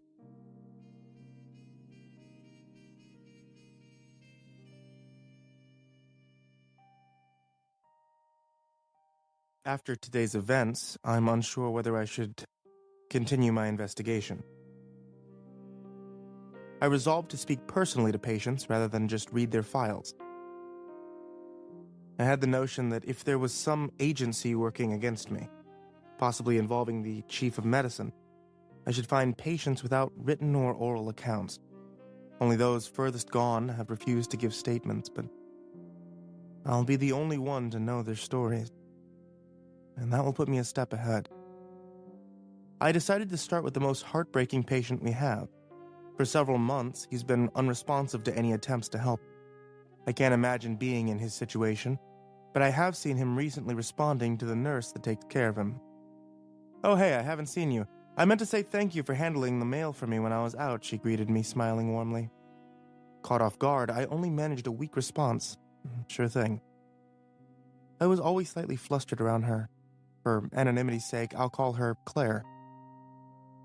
She was one of the prettiest nurses on staff, and I could see how our most unfortunate patient might open up to her. You know, this might sound weird, but I have a favor to ask you. She seemed skeptical and a little wary, but she relented. She was also quite successful. She and Mabel, a much older career nurse, both set up the room for the recording session. It's not that the patient was dangerous, in fact, quite the opposite, but his special condition merited extra observers, just in case. Claire even brought us coffee and handed a cup to me personally. It's nice that you're taking a personal interest. The other doctors couldn't care less. I gave a sheepish smile and turned slightly red. Thanks. I immediately grimaced when she turned away. I felt like an idiot schoolboy all over again. The coffee mug paused before my lips, and I looked down at the swimming cream and brown, recalling certain unpleasant connotations from another patient's story. Overcome with a slight wave of disgust, I put the mug down, unable to drink it. I shook it off and focused on the task at hand. He lay in bed, unmoving, giving no indication that he was aware of me. Whenever you're ready, I said, hesitant. Mabel stood up with a recorder. Go ahead, honey, Claire told him. He immediately began speaking. It amazed me. He wasn't catatonic at all. His voice came out clear and articulate with a strange undertone of grim mockery. As if he knew some vast, dark, inside joke, which he'd been keeping all to himself. You want to know my tale? I'm not quite sure that you do. It's far closer to you than you realize. Okay, but remember, you asked for it. As all stories eventually do, mine involves a girl. Oh, she was so pretty. Beautiful, even. I watched her from afar quite often. She didn't know I even existed and probably didn't want to. I'm no slouch. I wasn't without girlfriends. It just seems that I always wanted the ones I couldn't have. I was starting to feel out of place in my old haunts, nearer 30 than 20, and time just seemed to darken. And then this light came around. Her. I wasn't obsessed. I want to make that clear. I just thought that she was pretty. I didn't actually think I had a chance. And I didn't try to make a move. I'm glad things happened the way they did, though. One night, I was sitting at my regular bar alone, and all the other tables were taken. She and her friends came in. 3 girls in total. And sat right down at my table. Like a deer in the headlights, I stumbled through introductions to each of them. I've seen you around, staring at me, she said, laughing. You a creep or just a misunderstood nice guy? She was speaking to me. A nice guy, I insisted. You girls want around? I'll buy. And of course they accepted. One of her friends seemed rather interested in me, but I had eyes only for her. The friend invited me to a party with them later, and I tagged along, high on excitement and possibility. Once at the party, I dodged the amorous friend and found her chatting up some guy. No matter. I mean, he was just some asshole. I knew that I would win out in the end, even if he took her home that night. And when I stumbled through small talk, I became aware that I was quite the third wheel in that little corner of the room. Go get me a drink, she said, laughing awkwardly. Yeah, sure thing. I immediately agreed. I stumbled through the crowded room to the keg and filled up a cup like she asked, returning to her quickly. Thanks, she said with a smile. I felt rather stupid for a while there. I was just a guy blundering around looking for affection in all the wrong ways. Until the party ended and she stood up by herself on the couch, I listened to her complain about assholes and creeps for nearly 2 hours. That guy she'd been talking to had left her high and dry, running off with some skank. I nodded gleefully at how right I'd been. And she was confiding in me. That's when she said it. You really are a nice guy. Do you want to hang out tomorrow? Stunned. It was all I could do to say yes. I met her at the mall, and we spent the day together as she tried on clothes and showed them to me. I even bought her a few, saying, yes, dear, jokingly. She just smiled and didn't correct me. I was high on cloud 9. We spent almost every day together after that. I have to admit, sometimes it got painful. I wanted her so badly, but she never seemed emotionally available for real intimacy. Asshole guys came and went, and I managed to secretly sabotage most of them. I mean, most of them. I was in a fight for her heart, so I don't feel bad about it. Oh, no, you misunderstand me. I didn't do anything criminal. Like, just like little snide comments or lies about her when she wasn't listening. Or lies about him when she was. I mean, while my life began to constrict into a cage of pain and negativity, this constant war to keep her isolated drained everything I had. She seemed to be on her own dark path. She started to get into drugs, no matter how much I argued against it. I'd tell her, I'm your best friend. I'm worried about you. Don't do this. That only seemed to encourage her. At least she kept herself away from the real dangerous stuff. She only used the drugs that wouldn't ruin her appearance or her social standing. One day, I couldn't take it anymore. I cornered her in her apartment and confessed, poured out my infinite love to her. I'd do anything for you, I told her, feeling incredible. She didn't seem very happy about it. She actually seemed a little angry. After a few minutes, she came back into the room and asked, "Anything?" "All I had to do was prove it," she said, "and she might learn to love me back." "Anything," I promised. I spent the next several months running around, doing her errands, buying her things, and taking on a second job to support her spending habits. Always, she promised, she was about to return my feeling. Meanwhile, she got into some sort of graduate school, something she was always vague about. I gladly paid for as much of it as I could. She seemed to get worse, growing darker and angrier as time went on. Often, I found her stoked out on something or passed out on something. I complained. She began to hit me. I thought, I'm a man, I could take it. It's fine. One day I told her I was broke. I couldn't afford another massive tuition payment. She cut me. We separated then for a while. And I felt my whole world collapsing. She's just been about to love me. She'd shouted in anger. We were so close.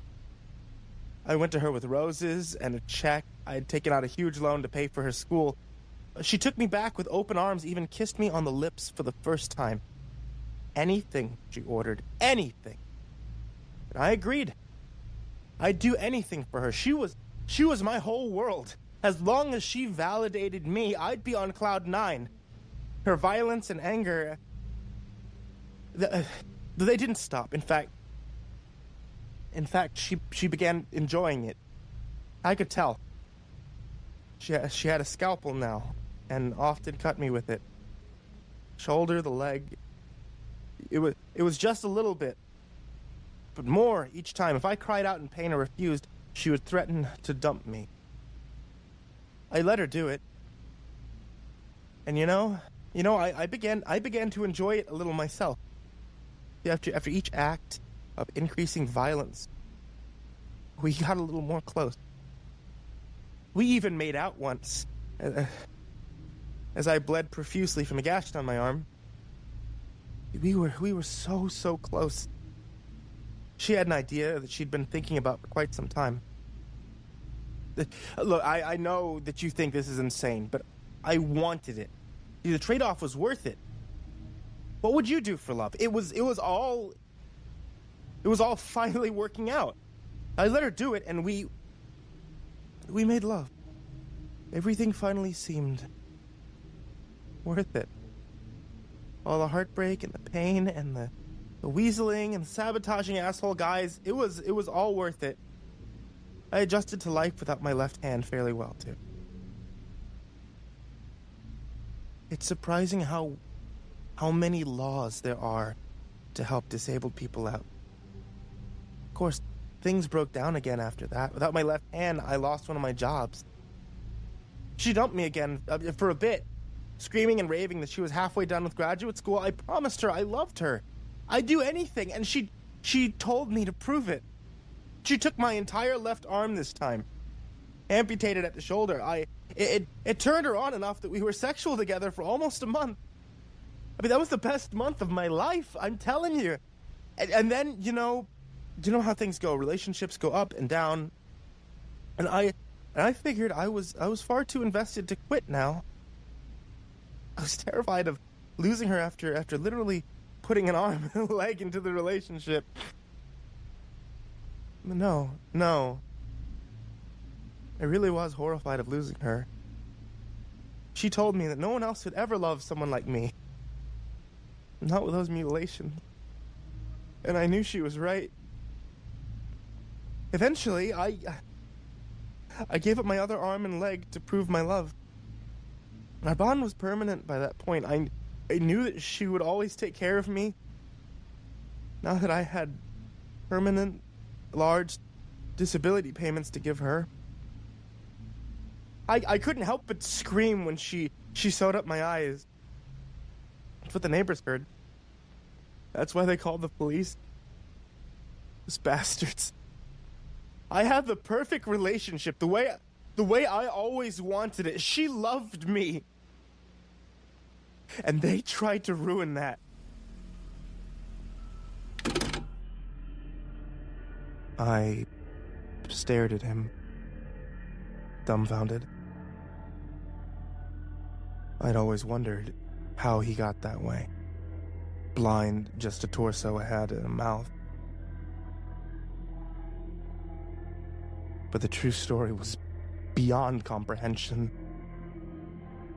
This was insanity. I could see it, feel it tangibly for a few scant moments. Not some reflection, not some chemical imbalance, but humanity. Wants, needs gone too far. Wait, I insisted, heart pounding. You never told anyone that someone did this to you. What's her name? On his blank face, his mouth curled up into a grin. I leaned forward. Come on, she's abandoned you. She needs to be taken into custody and treated. She's dangerous. She could still hurt somebody. Why would you protect her now? Began laughing, a harsh, ironic sound. She hasn't abandoned me. I looked to my right, intending to look to Mabel for suggestions, but she was passed out. Coffee dribbling down her shirt. My body seemed to react before I consciously had any notion of my true level of danger. It was the high squeal that alerted me, a split second before I turned and stumbled back in one swift motion, avoiding the electric shock clamps that had been about to hit my head from behind. They sparked lethally as they touched where I had just been. She came for me. I shoved a food tray and stand at her, knocking the charge clamps from her hand. They snapped to the ground. She came again, a flash of silver barely missing me, and I pushed out hard. Falling onto the floor, I scrambled away as Claire lunged at me, her scalpels sticking through the middle of my left hand. Jesus Christ, I screamed, suddenly rushed with adrenaline and red rage. Possessed by the strength of sheer survival instinct, I pushed against the knife and her, slamming her back against the opposite wall. I pulled back to hit her in the head, but she was already out. I tied her up, wrapped up my hand, thankfully not horribly injured due to the scalpel's sharpness, and checked on Mabel. She was alive, but drugged. The room was in chaos, littered with blood and medical instruments. Lying in the bed, limbless, blind. He kept crying, asking for his Claire. I'll admit, my lip quivered, I shook, and I couldn't help but let some tears slide. Overwhelmed, I didn't know what else to think or do. She'd just tried to kill me. I couldn't even have imagined what she would have done to Mabel and I if she'd managed to drug us both and tie us up. The coffee. She drugged the coffee. And I'd only avoided it because of the girl's story. The next hour was a blur. I ended up in the chief of medicine's office, filled with righteous anger. I want to know what's going on here, I demanded. How the hell could we have missed this? How did Claire serve on this staff so long without anyone realizing, even I? What? The chief asked, turning his head slightly. Even you, what? I'm going to the police, I responded, changing the topic. He raised his lips to a subtle smile and swept a hand over the phone. Go ahead. I reached for it. You're not going to call the police, he continued. And how do I know that? He waited. How? I asked. He continued immediately, almost interrupting my single word. Because you yourself have been engaged in obsessive behavior exactly the same as any of our patients. You stay up late at night reading files. You're convinced there's a pattern or conspiracy, and you're starting to take their stories seriously without any evidence. I felt a pit grow in my stomach. The only difference between you and them, he said softly, is a label. One word. Crazy. And absolutely nothing you do will be taken seriously. You will never leave here. His words almost got to me. Almost. That's ridiculous. I could talk my way out of that. He turned on his chair halfway, looking away, contemplating. Maybe so. You're quite smart. I'll give you that. But let's take another tack. You call the police. They shut this place down. We all lose our jobs, and you never work in this industry again. I slammed my right hand onto his desk. I don't care about that. He sighed and resumed smiling. I believe you. You're a man of principle. And you're smart. Instead of threatening you, let me offer you something instead. If you shut this place down, you won't have access to any more files or patients.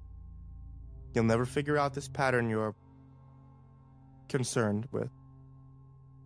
I withdrew my bandaged hand from above the phone, drawing in an angry breath. His smile widened. Good boy. I hated him with a passion. He was right. I wasn't about to abandon these people to whatever was going on.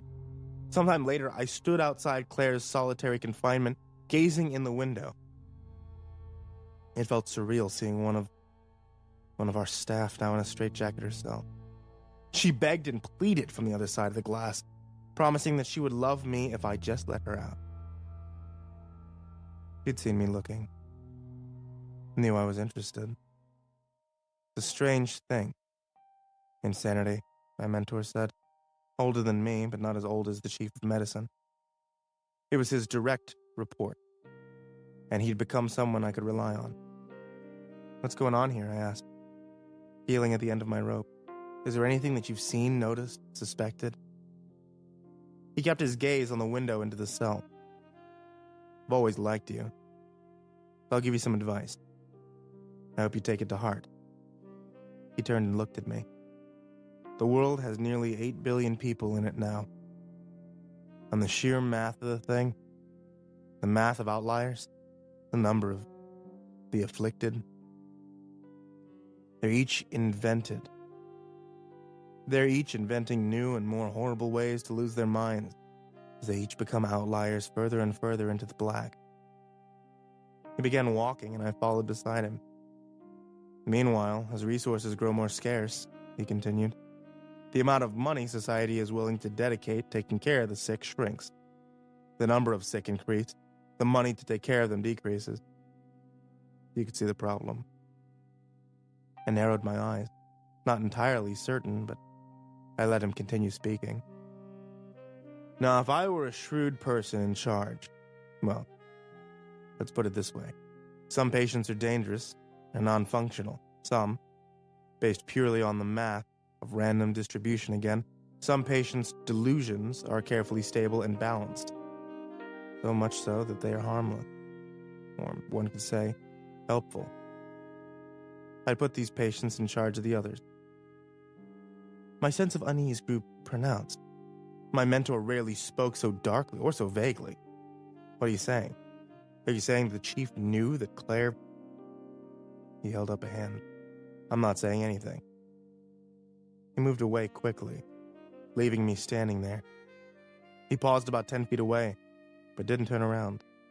And quite possibly, he added, just on probability, I mind you. And some patients could develop delusions that, like random molecules, could form in such a way as to be contagious, I asked, thinking of a virus, carefully shaped and constructed by randomness to be infectious and deadly. Just conjecture, he said. Just probability, more patience, less care, worse and worse issues. I'm just saying, be careful with how you regard the patient's story. There's no defense against an idea. I stared after him as he continued to the rest of his duties, more confused than before, but absolutely certain that something very bad was going on, like a body left to rot and fester with untold viruses. This hospital was What? Containment? Or an incubator? Either way, it was time to reconsider just how far I wanted to take this investigation.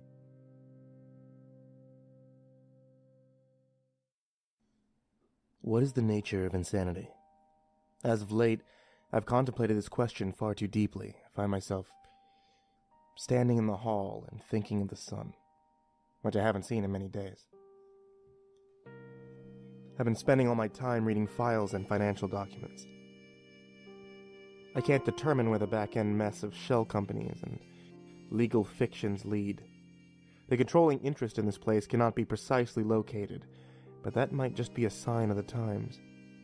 If I were to sleep outside and enjoy the healing radiance of the sun, perhaps purposely walk in the chilly night breeze without a jacket just to feel the air wash over me, how would I know that the experience was real once I return inside? The only proof any of us have that the rest of our life exists are memories. If you can't trust your memories, what can you trust? It seems curiously relevant to me that one's entire structure of reality comes down to a series of mutable mental factoids. Perhaps that's what happened to these people, that they're not fundamentally broken on an organic level. They're all there, all functioning, all thinking, but through a series of decisions, their reality became quite dark and painful. Except for one. One story doesn't fit. After finishing my other duties, I went straight to him. I used my practiced calm but stern tone. "You left something out." He sighed and looked over at me, saying nothing. The despair in his eyes was breathtaking. "I read your account in your file," I continued, making sure to impart compassion and urgency. "There's something missing from your story." His brow lowered slightly. "How did you know?" I thought of the pattern the rest of the patients followed, and how his didn't fit. It's not important. I'm here because I care, and I think something bigger than both of us is going on. I need to know the rest of your story. His face scrunched up. I thought he was smiling, but then he sobbed, and tears flowed down his cheeks. "You believe me? God, please tell me you believe me." Well aware of my mentors and even the chief of medicine's warnings about how I regarded the patient's ideas. But I needed to know. "Yes, I believe you." He sobbed more deeply and curled over in profound relief. I'll tell you. I lied about how it happened. I wasn't just walking on the street with some random bum spills blood on me and then the bone walker comes out of nowhere. No, it was me. I sought it out. My life was already taking a dark turn. I was nobody. Ignored by everyone. I was just some guy, no college degree, nothing to his name, no family to speak of, and no connection. I felt left behind by the whole world.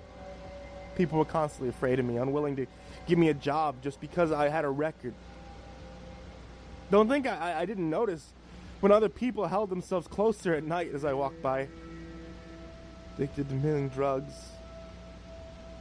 Not the real killer stuff, mind you, not yet. I often moved among the city's underbelly. The only place that would have me, see. There's drugs, yeah. Brutality, too. Anything you want. Orgies, even. But you don't want to be a part of that, believe me. Those people, they had a desperation about them. It was in the air, and everyone knew it. It seemed like nothing mattered to many of them. The Bone Walker was a whispered rumor among them. There were some users that didn't need to work, didn't need to put on the facade of a normal life. They had a backer. Lucky bastards, we called them. Every hopeless pariah eventually gets to this point where the initial money, the initial will, the initial life, that's all gone. I hit that point. And I turned to that thing. It wasn't for the drugs either. In fact, I cleaned up quite a bit. It was the power. People answered to me. Screw with me, you die. All I have to do is get some of that special blood on your fingernails or your teeth. My backer cuts you up from the inside out. It liked to do that, you know. It treated us like pets. The money was great too. I hated being sliced up every time it came calling, yeah, but that was a cost to doing business. But then things got serious, and I realized I was more of a slave than a pet. See, some of the things that it forced me to do. God, I have nightmares. At first, I didn't understand the greater picture. We'd all gotten in over our heads because there was nobody else to turn to. And once you have a record, once you're on the street, it's over for you. Bone Walker took advantage of that. It had more than enough willing recruits to create a network, an army. It took a lot of whispered conversations with the slaves to figure out we were part of something far more disturbing than just our own private hells. Our master wasn't the worst thing out there. So we were the good guys, fighting the good fight by any means necessary. Can you imagine that? It just wasn't good for us personally because both society and the Bone Walker viewed us as expendable. You know why I'm in this bed? Why I'm so depressed? Think about it. If I was afraid of dying at any moment, I'd live it up. I wouldn't sit here, in this room, alone, no. Just the opposite. The Bone Walker's dead, man. It's not coming back. That idiot killed it. I imagine doing it that way sometimes, crushing it up in a pile of treated bones so it wouldn't know which way it was out. So it'd get torn up as the bone shattered. And great minds think alike, right? But when I figured out what was really going on, I was glad for... What? I asked, interrupting. What's going on? You mean you don't know? He froze, staring at me with trembling eyes. His pupils drifted left in slow motion, full of dismay and apprehension. I've said too much, I'm sorry. He resumed staring at the wall, ignoring my further attempts to prompt him. At first, I was angry that he didn't just tell me what was going on, but then I thought better of it. For a moment there, I'd actually believed him. I'd let his story become real to me. I was taking too many risks with my own mind. No, the Bone Walker could not be real. His addiction was, though. The underbelly, the criminal acts, all of it. That was the kernel of truth I would take from his story. I hinted at larger picture, an air of desperation. And bad choices. He fit the pattern now. Staring in that hallway, I couldn't help but stare down one wall and back up the other. Every single door imprisoned a patient who had chosen their way into madness and despair. Their own needs, taken to the extreme, had ruined them all. I didn't know what it meant, not yet, but it was a major red flag. Actually, I walked to the end of the hall, nodded at Mabel as she passed, no harm done from yesterday's temporary drugging, thankfully, and I halted outside of one door I hadn't tried. I watched her through the square glass aperture, allowed a pen and paper due to her non-violence. She often wrote at great length. Curled up in the corner, she wrote even now. She was one of the few patients who I had no story for, no testimony. For politeness' sake, I knocked. "Come in," she called.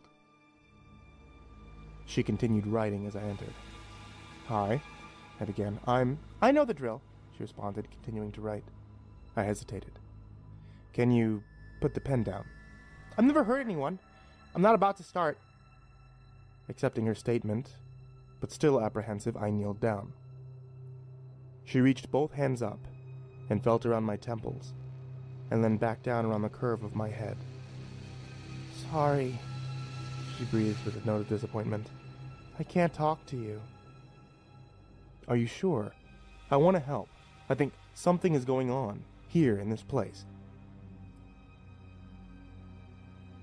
She made no response, turning back to her scribbling. "Can I at least see what you're writing?"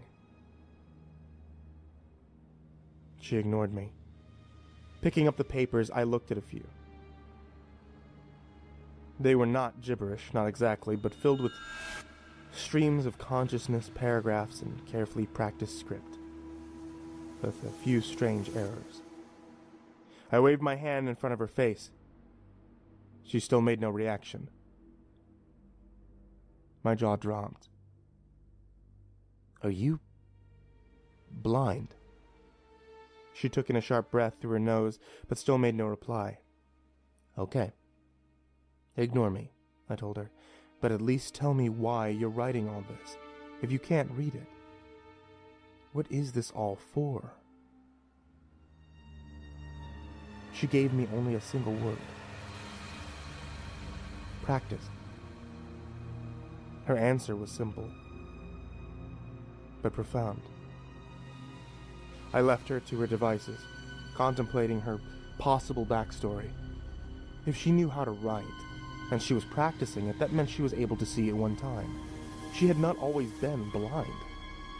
What could that tell me? Had she too somehow gone from a normal girl to a quiet, blinded patient who refused to talk to anyone who didn't pass her inexplicable ritual? It seemed very unfamiliar at that moment. A normal life could derail so badly. All these people, they were all normal more or less, and made enough bad choices to end up here. There was another blind patient without a backstory. Oddly, he'd had at some point, but the file was destroyed or lost. I passed through several sets of doors, heading for the farthest wing. They kept him at the very end. I peered in at him. He stabbed out his own eyes with a pen long ago.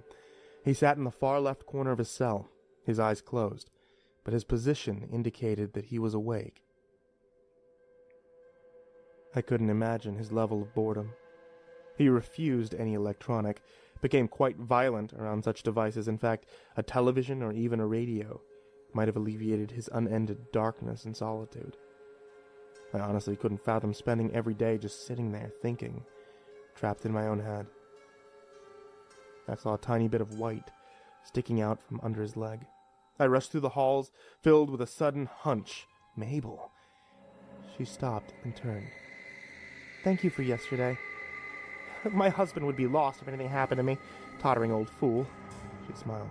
"Sure thing," I almost said, but hesitated, remembering how that twisted, limbless man and I had both said the same thing to Claire.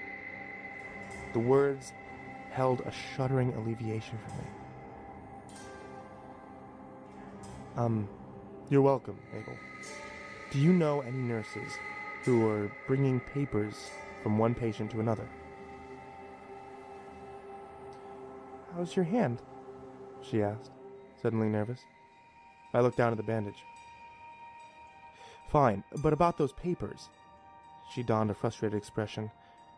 "They seem to like writing to each other. He was just sitting there alone. I felt sorry for him. I didn't mean any harm." "It's fine," I told her.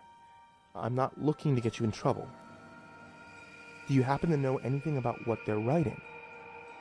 She explained some of the minor details that she read, just to check. She wasn't about to pass death threats or other rudeness, she said, and once I understood, I hurried back to the end of the far wing. "I can hear you," he called through the door. I frowned, watching him subtly adjust to hide the papers he was sitting on. I entered after a moment, letting him think I didn't know. I wondered how he read them at all, until I realized that he could probably feel the pen's effects on the paper, like an engraving. Interesting. I stood, halfway into the room, giving him some space. Although blind, he made an effort to look in my direction. "You're not like the rest of them, you know." What do you mean? He frowned and then gave me a weak smile. You don't walk like them. He was right. I'd been walking quickly, with energy and concern. The other staff took their leisurely time in the halls. It was just a job to them. It had become more than that to me. Are you willing to tell me your story? I asked, sitting cross-legged near him. His smile widened into a mocking grin. It's pointless. Tell me anyway. Do you have a cell phone? He asked. I shook my head, but then realized he couldn't see the motion. No. It could interfere with medical equipment. A pager. I looked at my belt. No. I lied. Good. Been having headaches lately, friend? I blinked. I had, actually. I'd been sleeping little and poorly when I did. The on-call room did not offer the best sleeping conditions, and it had been the center of my extracurricular activities for the duration of my investigation. I'd chalked up the headaches to my fatigue, and I'd been downing increased number of painkillers. No headaches, I lied. Oh. He seemed vaguely disappointed. I figured that paranoid schizophrenics like him enjoyed guessing little things because it hinted at some greater mystery knowledge they might possess. And being wrong was not something he enjoyed. Fine, he said after a moment. I've got nothing better to do. And then you'll leave me alone? Yes. All right. But you might not like what you hear. Good. I have a feeling something is going on, and I already don't like it. He seemed to perk up at that. Really? I didn't finish writing the day's events before something else happened. Blackness washed over me like a wave as I sat in the on-call room, typing out the story that he told me. By the light of my screen, I checked the mainline phone. No dial tone. The constant droning of the building's air system was gone, replaced with deadly silence. I crept over to the door and peered into the hallway. Darkness hovered between rotating red emergency lights sparsely placed at long intervals. At the extreme other end of the hall, under flashing crimson, I saw something that chilled my blood. The door to a patient's room slowly opened softly, as if the person behind it couldn't believe it was unlocked. I couldn't believe it either. I'd only taken personally to the most docile patients, but many of them were extremely dangerous.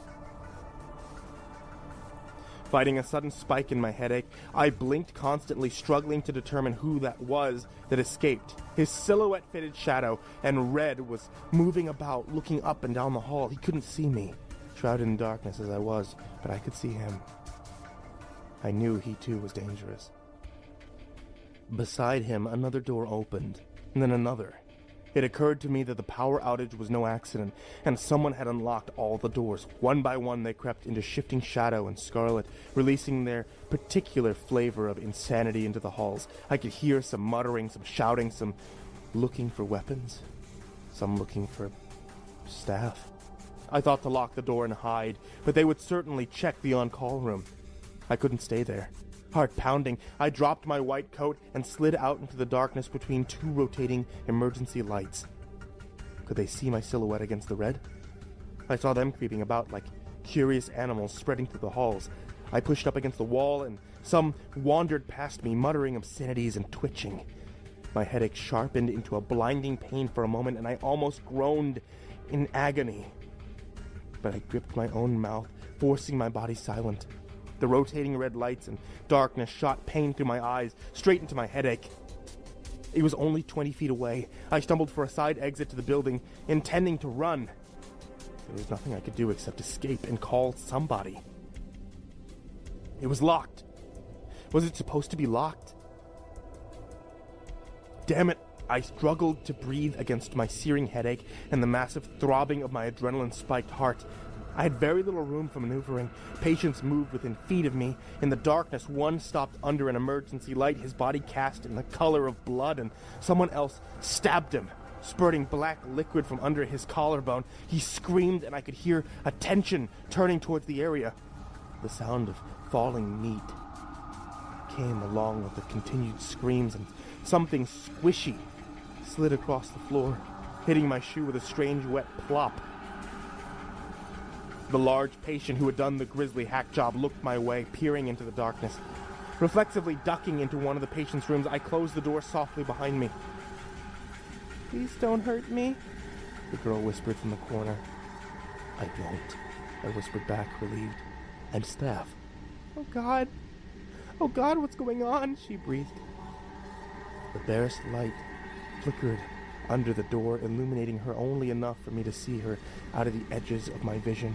Cast in sickly red, she was emaciated, a gaunt and unwholesome sight. I knew her immediately. "Wait here," I said, burning with an idea. I poked my head out the door, looked in either direction. Adrenaline surged, and I darted for the other side of the hall. I grabbed the tray of food from inside and then darted back. I heard a shout of anger, but I couldn't tell if someone had seen me. "Eat this," I told her. She moved back an inch. "No!" "Just try," I whispered, pleading. "It'll help us, I promise."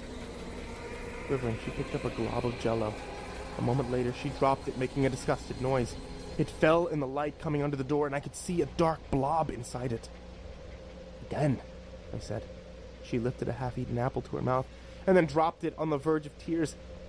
I held it in the soft light, what looked like a severed tendon sliced from the apple's core. "Again," I ordered. Crying, she lifted, then dropped the remains of a sandwich. I pulled the bread back. "Yes." I took our discovery, stripped of its strenuous tissue, and snapped it in half. She gave a sobbing laugh.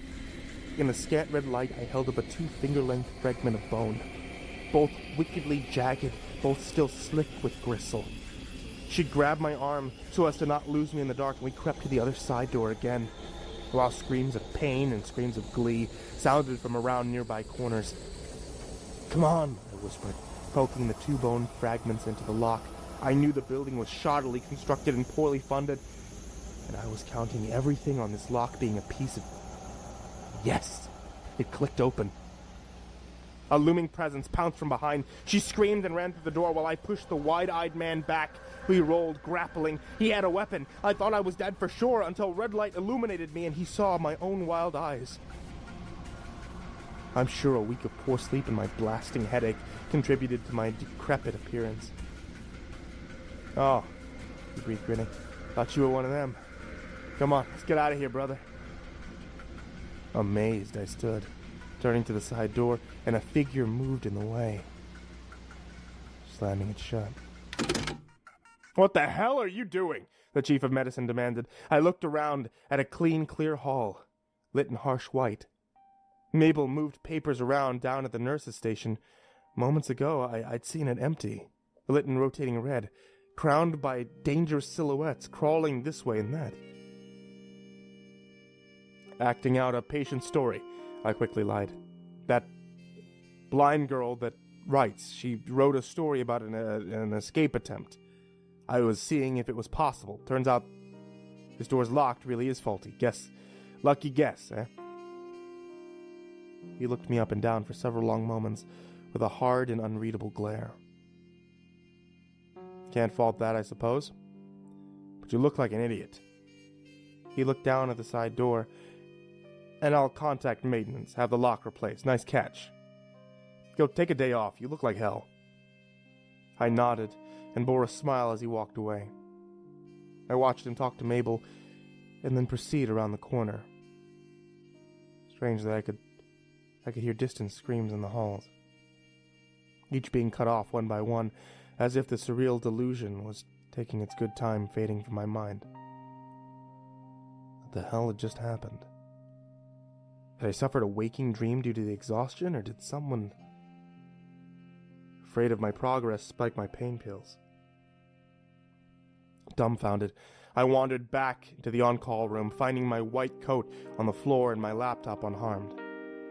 Was I losing my mind? I couldn't help but notice that I now fit the pattern that every other patient here had fallen into. Not so far gone as them, but certainly working my way there. The only difference seemed to be that I had real evidence and a real pattern. Something terrible was really happening, but was that the same way they'd all felt? I felt no small irony that this fifth account is my own. I do have one advantage, though. I'm aware of the pattern, have all their tales to help me.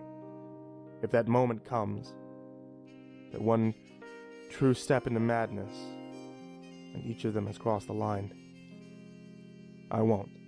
I promise myself that. You can't have an objective view of the larger picture and go insane. That's what I believe. The two are mutually exclusive. But I won't stop. Not now. That last tale, the one that I was interrupted writing out, and haven't even been able to fully process yet. It's disturbing. It fits. I think I'm on the verge of understanding the implications behind the patterns, even though I'm not sure I want to. I did take a break to clear my mind. As I walked the halls, digging through my apparently faulty memory for any clues about what had really happened during my delusional episode, two things jumped out at me. My headache was gone. And so was that emaciated girl.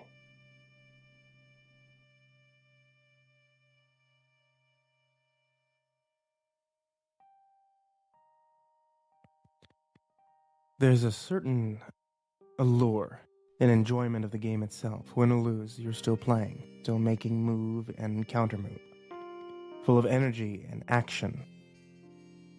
Throughout there's a sense of importance that no other activity can really match. The game is the game. But now it's over.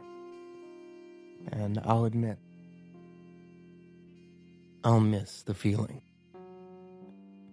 Although having the horrible truth, possessing it, and holding it close like a prized treasure, the truth can almost replace that feeling.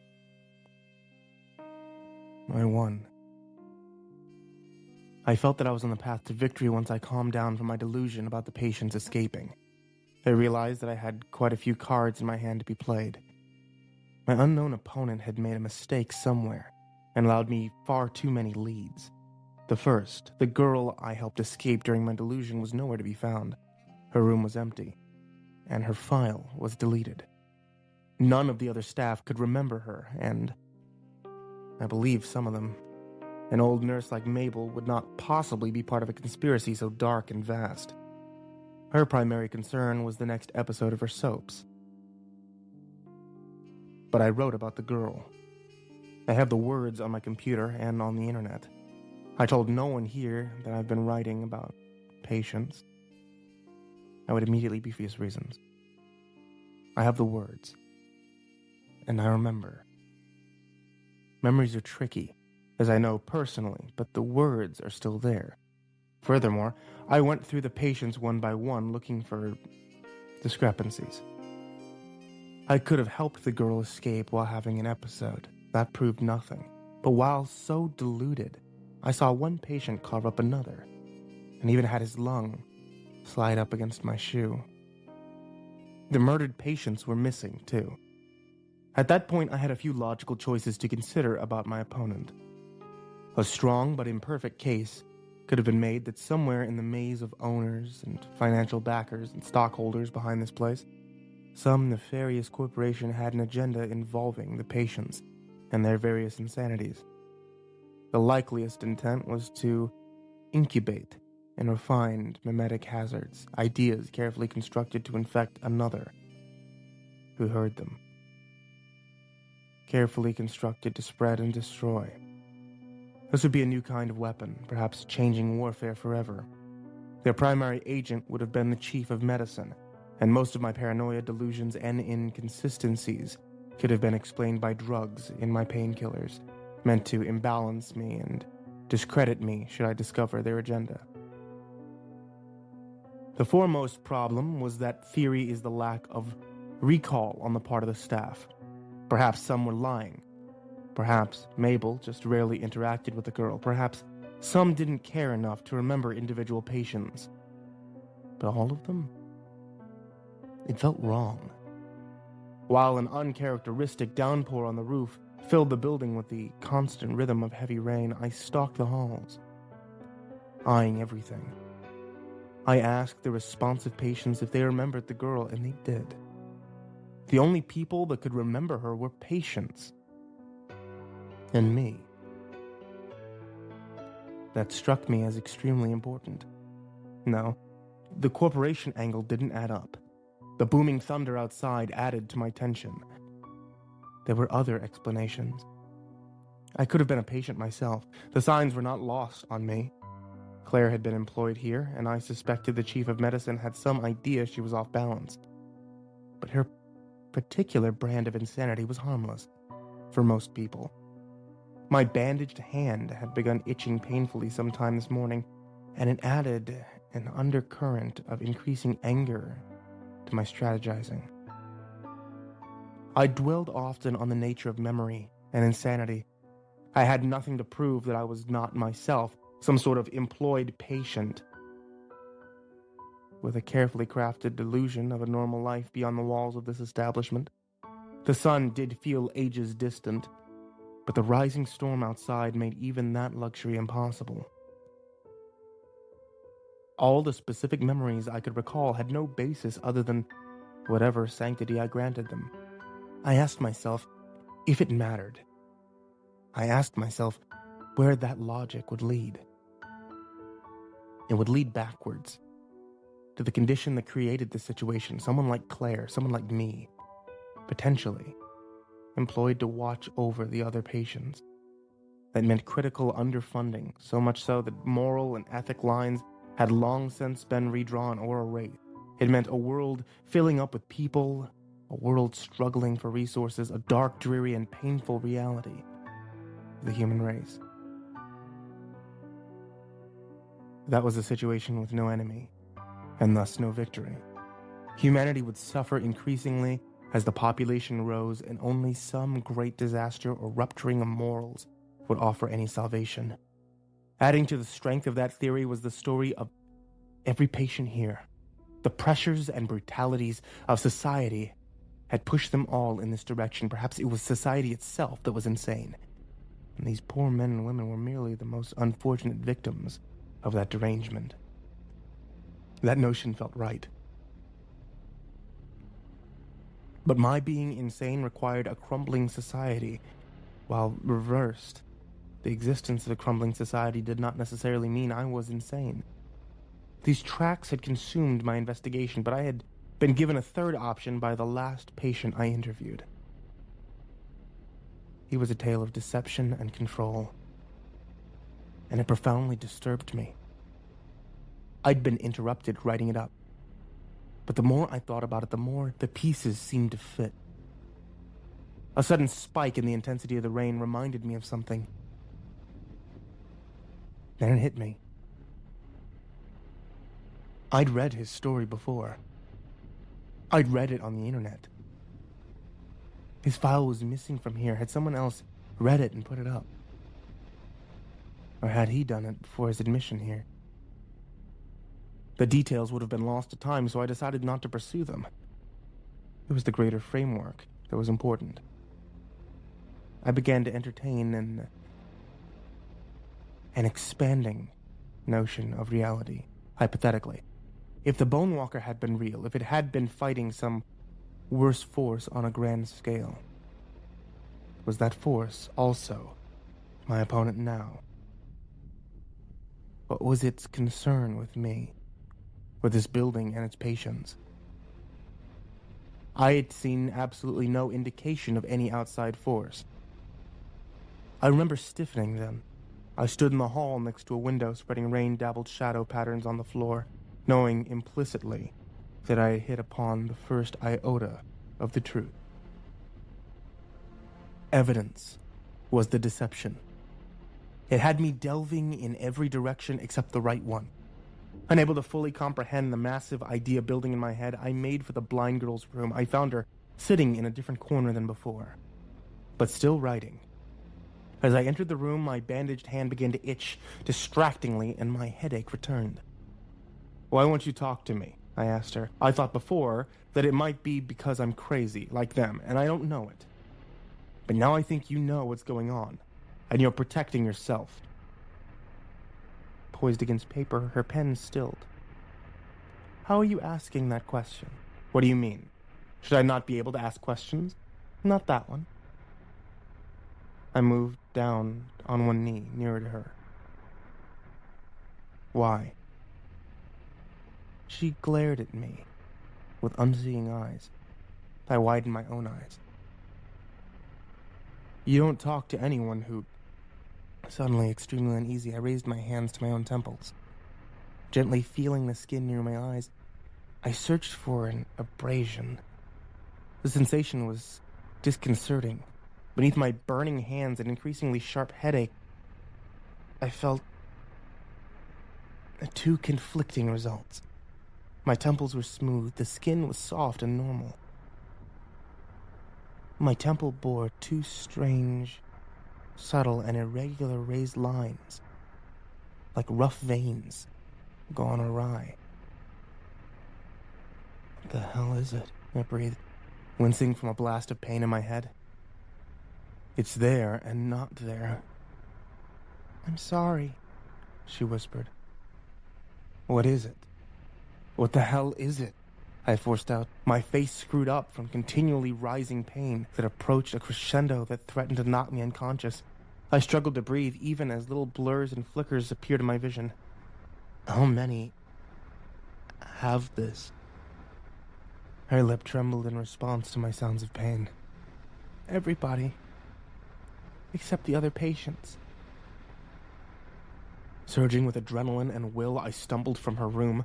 Running for the emergency operation room, I pushed the door in forcefully, almost falling from the pain, and rushed for the tools. Facing the mirror, I fought the blinding pain and blurry vision to see. I could see it.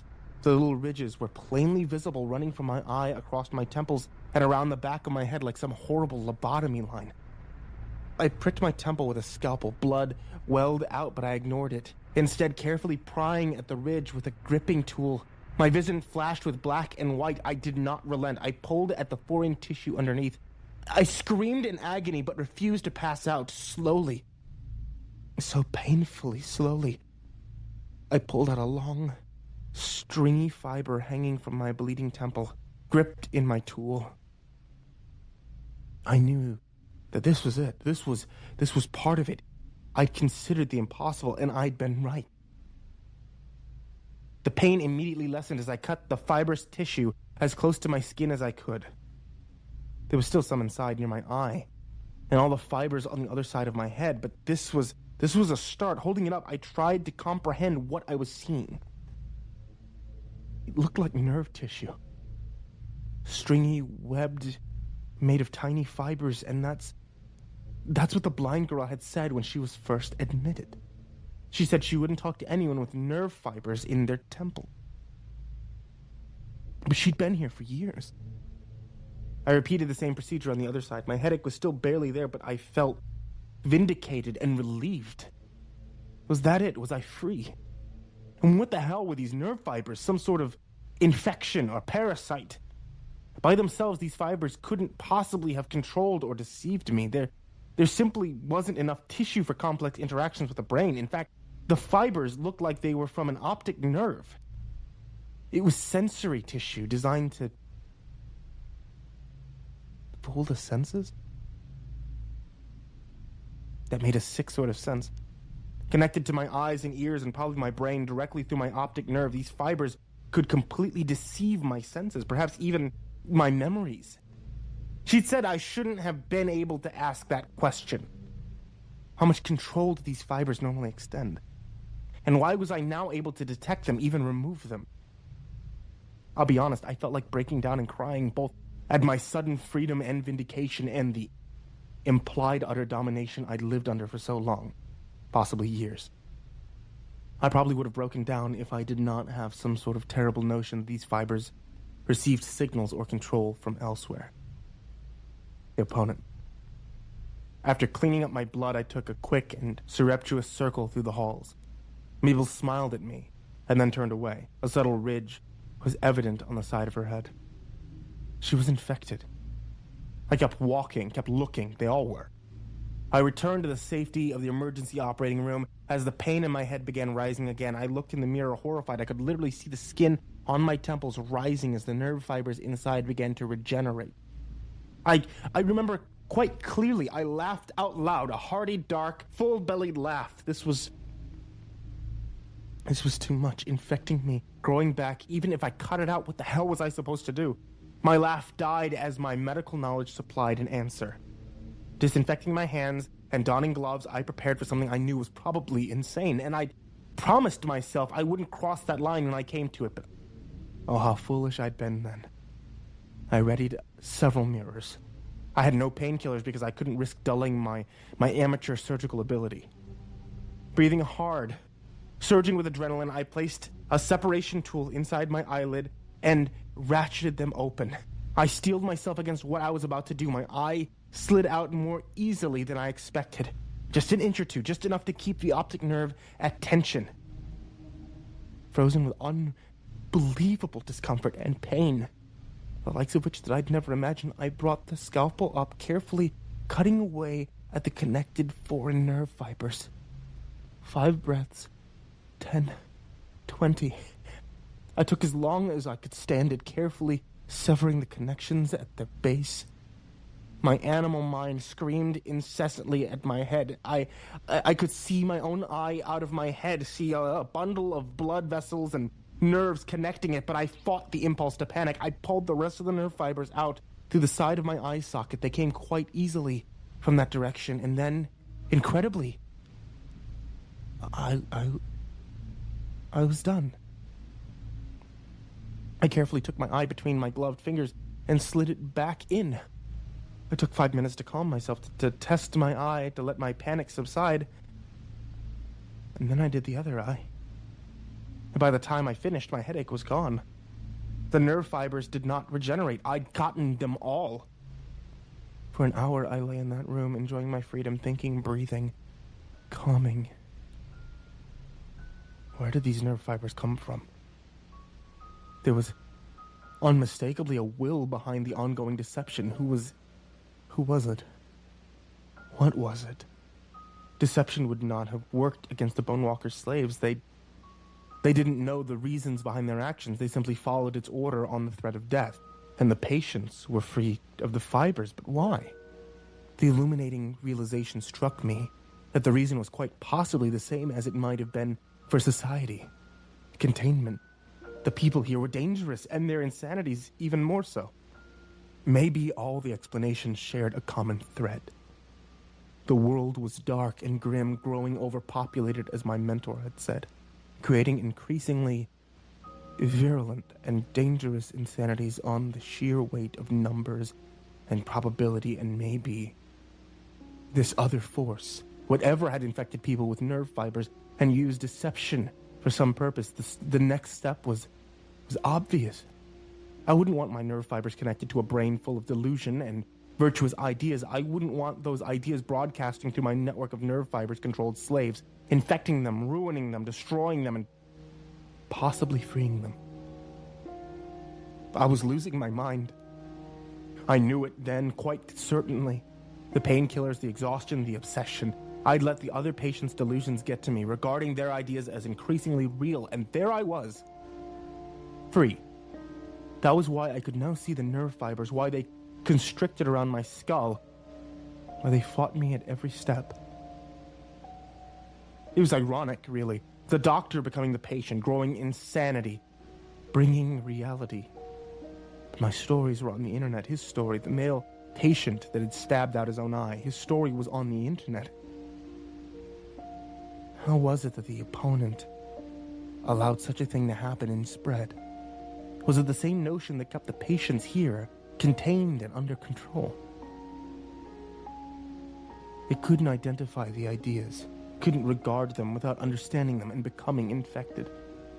I laughed, often, alone in that room as the logical steps increasingly fell into place. There's no defense against an idea. I walked back into the hall a new man. I was free, and there was nothing the opponent could do.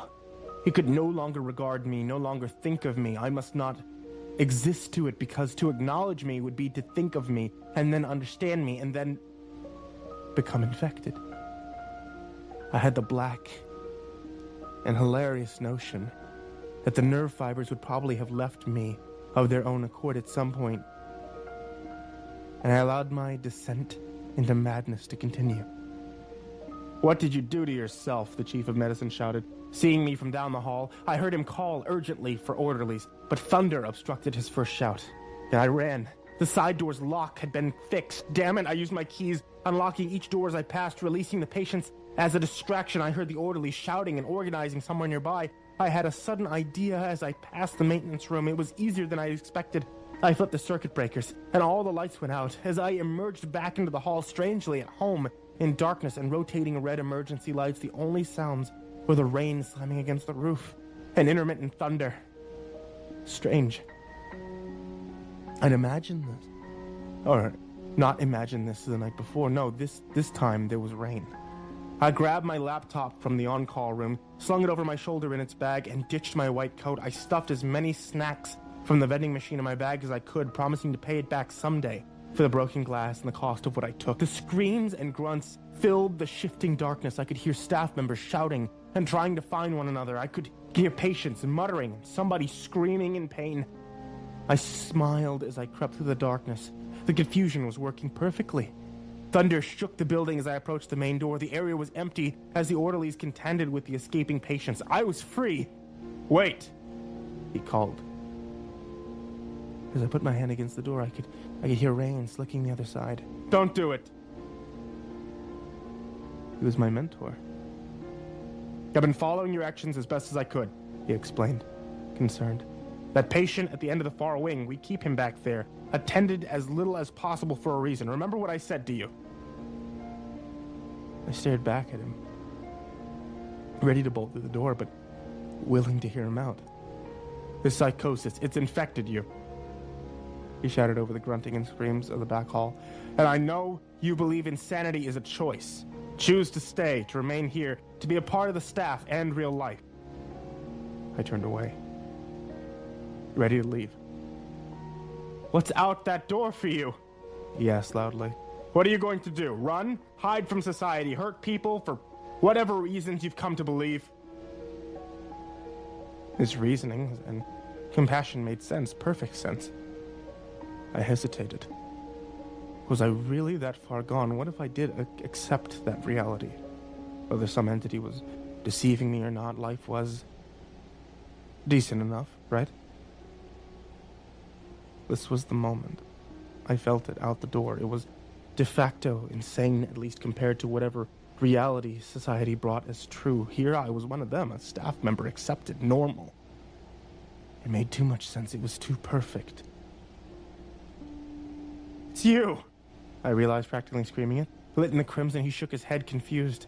I didn't expect the opponent to reveal itself just because I'd figured out that it was speaking through my mentor. No, his body's reaction was perfect. Deceptively real. Thunder boomed and I pushed out to the rain, running for my life. Life will be better. Life will be a bit harder from now on, I'm sure. I'm outside the construction of society's reality, but I can't regard me anymore. Can't think of me, without risking itself. I'm free to move undetected and ignored. For the most part, I think I'll change my name, get a job, put on a facade of normality, and operate from behind a mask because it must ignore me. So the only people I have to fool are other humans. I can't stop my ideas, which I realize to the world like the virus they are. We are all being deceived, every one of us. I saw the true nature of the world once the rain started. I could see what's really happened to us. I was on a hill, outside the city when the clouds parted, and the blessed sun finally brought long-sought relief. I'd seen indications of the truth as I ran through the rain, but the darkness and water obscured the extent. I stood and looked down on the city. Growths hung high. Between buildings, street lamps, and trees, thick ropey fibers, nerve fibers. It infested most everywhere, wrapped around the trappings of civilization like a strangling vine. I had a flash of understanding then. This infection's stretching the world over, most certainly. Nerves, neurons, brains, interconnected, deceived, a similar network to the internet itself. The entity may have begun as just an idea, a meme, a mutation somewhere, and spread from there, and now it was a massive parasite on humanity. I could feel its past influence on me now that it was gone, and I understood what it wanted. More. It wants more people, more brains, more stress, more consumption. It loves caffeine, it loves stimulants of any kind, but caffeine especially. It wants you to drive more, it wants you to eat more, it wants you to consume and reproduce it as it guides the human race towards some dark and unknown goal. While the pressure it creates humanity wants humanity's only needs sharpened to the extreme, crush whole swaths of people underfoot. Whether it be body image or desperation of being poor or on the street or financial slavery to massive debt or the need for affection or, in my case, the basic desire to believe that suffering is not the only normal fundamental nature of life. Whatever your stress through weakness, it'll grind increasing numbers of us up and push us past our limits. For it's society. It's us. We're all expendable. But today is the day of our resistance. I post now from free wireless at a coffee shop, smiling at passers-by. The opponent cannot regard me, and everyone else is consumed in their own private struggles against society's extreme and rising pressures. They're all too stressed to notice that someone like me, someone insane as compared to society's reality, is still among them. After this post, I'll disappear, even from here, and no one will be the wiser. Don't worry. It's my life's work now. I took my scalpel and tools with me. I'll find you. And I'll free you all. One pair of eyes at a time.